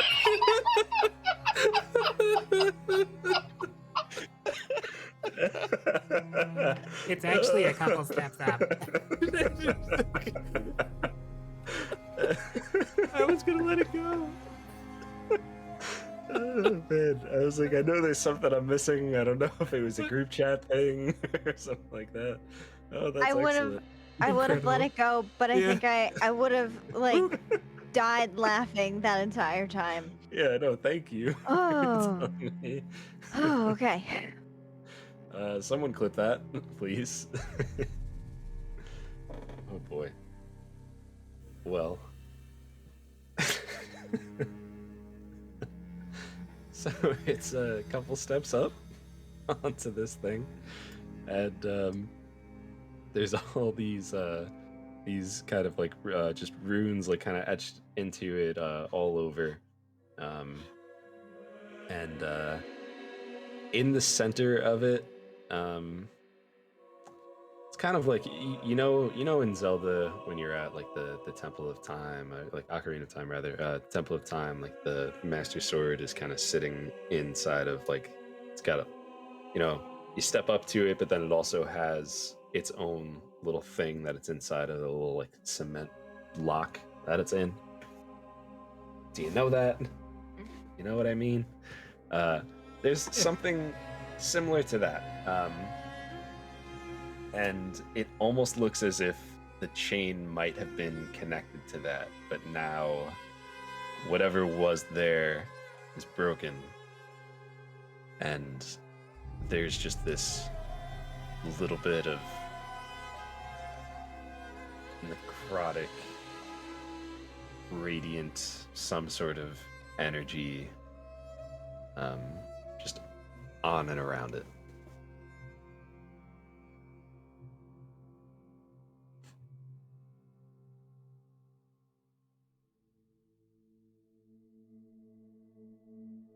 Oh man. All right. Melly's gonna take the couple steps up the pedestal. Don't go up there, Maddie. Just kidding. Oh man. Okay. So, make a Constitution save. All right. Yep, that seems about right. Which one is this one? Nope, I don't want to use this one. I changed my mind. I'm gonna use this one. Okay. Great. So glad that I switched it. That was fantastic. That's a 10. But if 10. I fail that, does that fail? That does fail. All right. We're gonna do our 2d4 favored thing. Okay. Okay. 17. 17? Mm-hmm. So, with a 17, you will take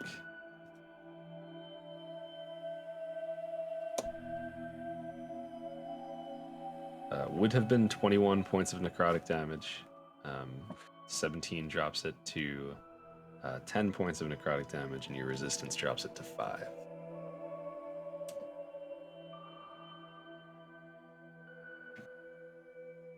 Okay.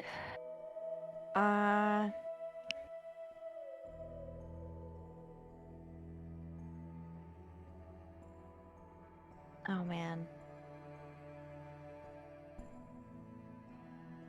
All right. So that was Melly knows what kind of damage that was, right? It was necrotic. Okay. She's gonna sit down where she is. She's not gonna get any closer, and she's gonna try and meditate. She's gonna have all her little Morgans sit down with her and also meditate.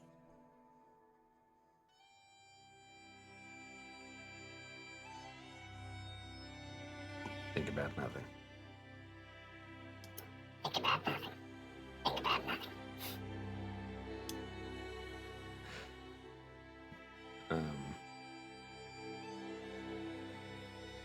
Were you trying to like summon something or someone, or you trying to do the thing? Just ascertain a little bit more information. Maybe Morgan Freeman knows whether what the guy was saying about the chain being broken was true or not. If there's any way to mend it right now before we move on. Yeah, I think that sums it up. Alright. So yeah, you it's kind of difficult for you to get to that place where you're at. So like a lot of the time when you do that, it's almost like an out of body like type thing. Now you just kind of hear him there with you. Ow.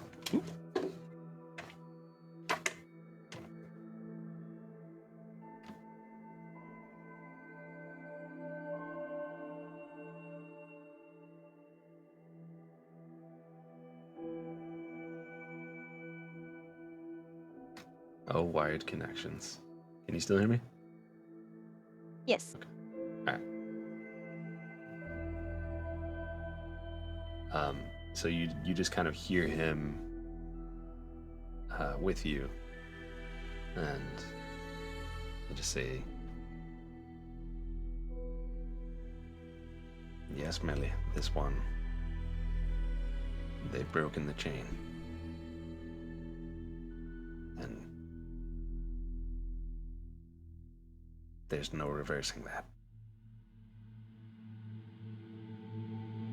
Not even I can help with this." Okay. I understand.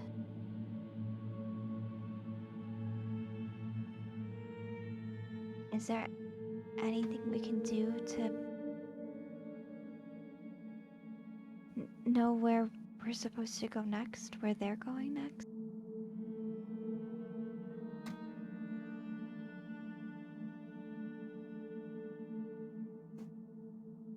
Well, from everything I know,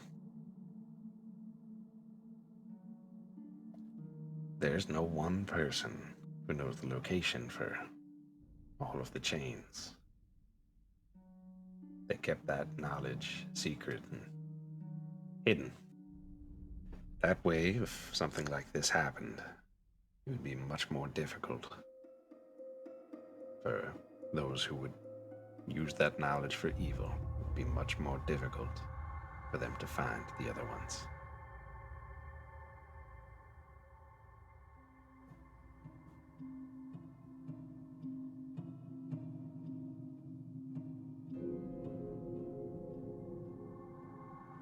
Okay.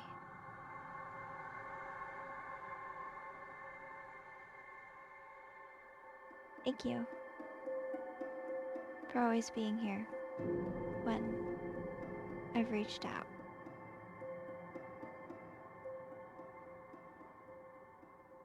You're welcome. Are those little me?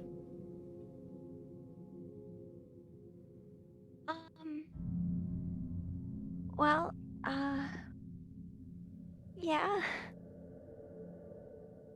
When Well when I done. was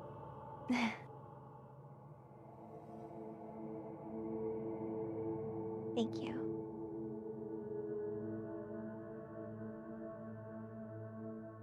Right, Melly's gonna sever the connection because she wants to get out of there.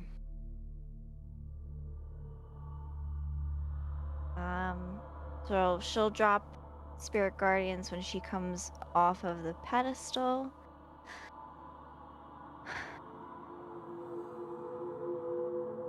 Um,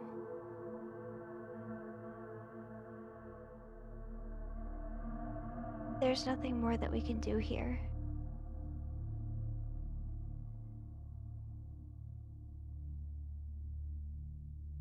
That man spoke the truth. The chain is severed.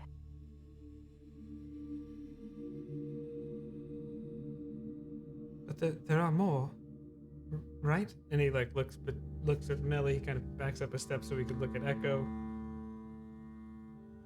Right? There's more chains.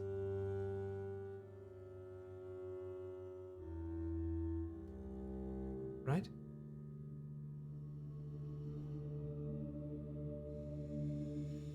But certainly there's more of them.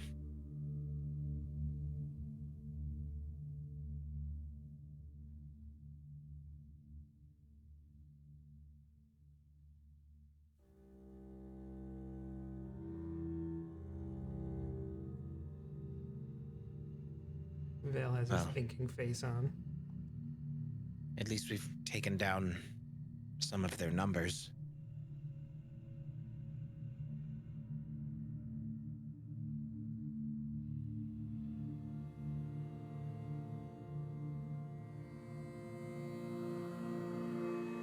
We have think any this- clue who's actually behind this, though?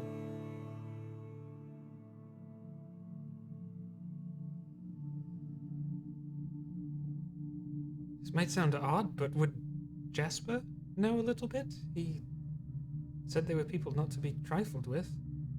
Maybe he knows something. It could certainly be worth asking.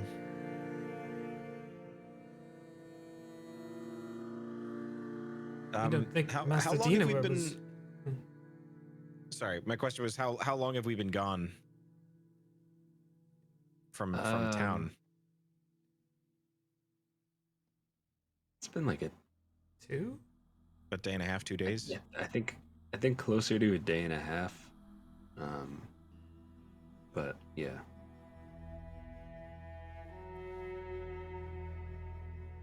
I don't know if Master Dinoa is back yet, but perhaps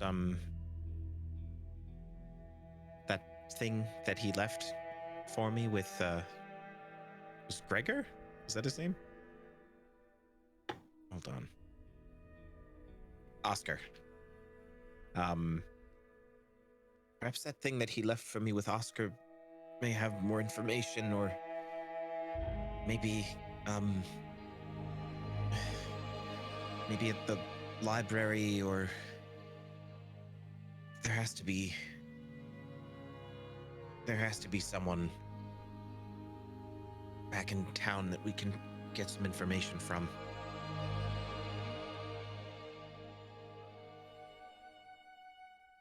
I search the guy that I killed, just looking to see if he has anything of note on him. Yeah, there's lots of searching we need to do. You can, but I think we'll handle the specifics of like everything you find probably next time. Okay. Because Well, I was more of thinking anything that may relate to who they are, not like items per se. But Okay. I understand if that might be next time as well. But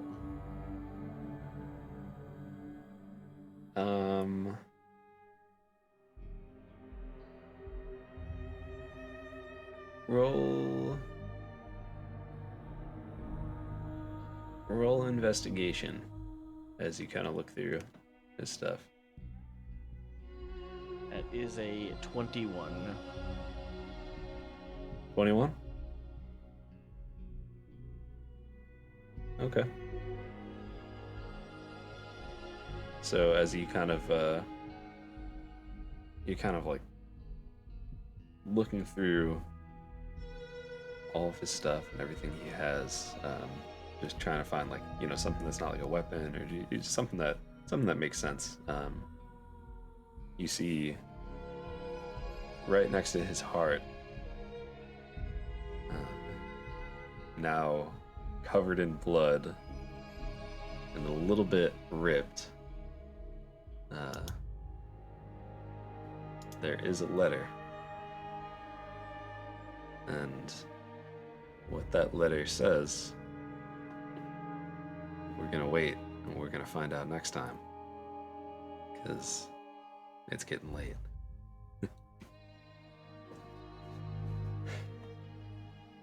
But great job, everyone. Mac, that Gosh. that was like, yeah, that was the definition of coming in clutch. Uh-huh. Uh-huh. Oh. Just say, you No, know, Crossed my absolutely fingers would've the been whole dead. time I would get a net 20. there was another trick up my sleeve that was about to be used that would have been a rough day, so nice job. Yeah, Val well, absolutely would have been dead. Absolutely would have died with not Melly being there and then you guys doing what you did. yeah, that's now you understand the Vale steps on it. Well, the shot there, I was like, oh boy. I still maintain there's absolutely zero reason for Vale to have thought that would happen. I but understand yes, I completely. hear that. It makes complete sense, but with someone with all of the knowledge of what was coming next, it was a you do, okay. What I think truly came in clutcher was the biggest thing this whole session, though, honestly, was Melly joining Vale. If that didn't Oh, yeah. happen, Oh. Vale 100% would have He'd been been dead. dead. Absolutely. And then you Yeah, got we that got to see minute a lot of fun. to get to him unless something else happened. This was this whole set of encounters in this one thing was very fun, just to see, like, Melly usually is able to, like, step back and just take the, like, I'll heal you, I'll buff you, I'll do this kind of thing, and you were kind of forced to like fight Oh yeah. and killed it. Like, so that it was cool to see that different aspect of the Yep. character. I don't like it. I don't like it. A lot of I pressure much being the caster. Much prefer going, okay, gotta bless all of you. Go do your thing. You are aided and blessed. Have a nice day. Thank you for visiting Melly's Bless and Aid shop. Take care. So wait, did you have your melee weapon in your hand when we came down? Yes. Still. Oh, that's awesome. But still elected to punch. It ended up being Word of Radiance, but absolutely. Well, my thought behind that was that since they're doing necrotic, then the radiant damage might be what's the word? What's the opposite of resistant? Vulnerable. There we go. That's the word. I'm tired. No, that could have been really crazy. So, yeah. All right. Well, we'll give it a little spiel thing, and then I have one quick thing right after that. But everybody, thank you so much for hanging out. Thank you to all of the Rare Drop people. You know, we love you. We hope you follow us and keep following the show. And to all our people, if you have not already, and I'd be be shocked if you didn't, but if you have not already, make sure you're following Rare Drop and keeping up with all the things that they have going on. GCX right around the corner, and there's going to be a lot of fun stuff with that. Kevin, Paul, Mindy, Ben, all of the other people who I didn't mention, thank you again. This has been a blast, and good luck to you with everything else. Just a reminder, if you're watching this on Rare Drop and you want to see what happens next, just go to youtube.com/JnJtabletop, and past videos are going to be on Rare Drop's YouTube channel as well as JnJ's YouTube channel. Future videos only on JnJ's YouTube. So we hope to see you there. If you do command JnJ, you'll find all of our stuff and be able to hang out with us all the time everywhere. So thanks again, and we will see you real soon. But let's just add to the cliffhanger. I'm gonna give you all just a little epilogue, methinks. So, Vale. Oh. With Okay. all of this happening, as Max starts to search through this person trying to find, some sort of information, and Melly's kind of doing her thing, checking everything out over there. It starts to get dark, and there was a daylight cast in the room, so it should be bright, but it starts to get dark. It's a darkness that you felt before.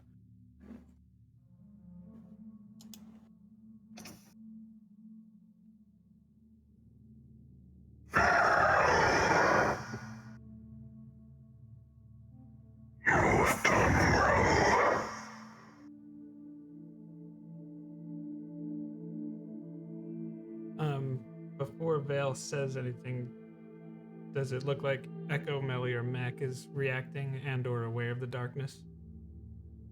Okay. Sorry, it does not. Yeah.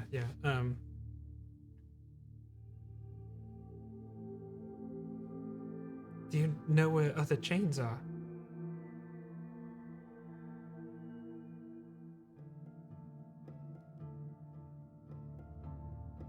And was whatever they were doing, was that trying to sap you of your strength? Your energy? Or power? Their goal was not to sap power, but to break the chain. And you have killed them all.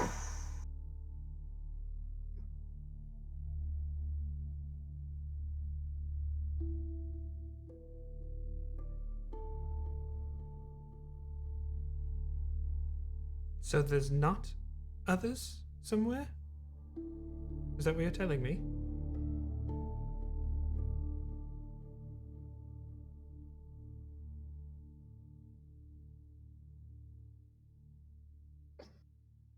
This was not the whole of their organization, but it was everyone involved. You've done your task well. You left no survivors. You left no witnesses.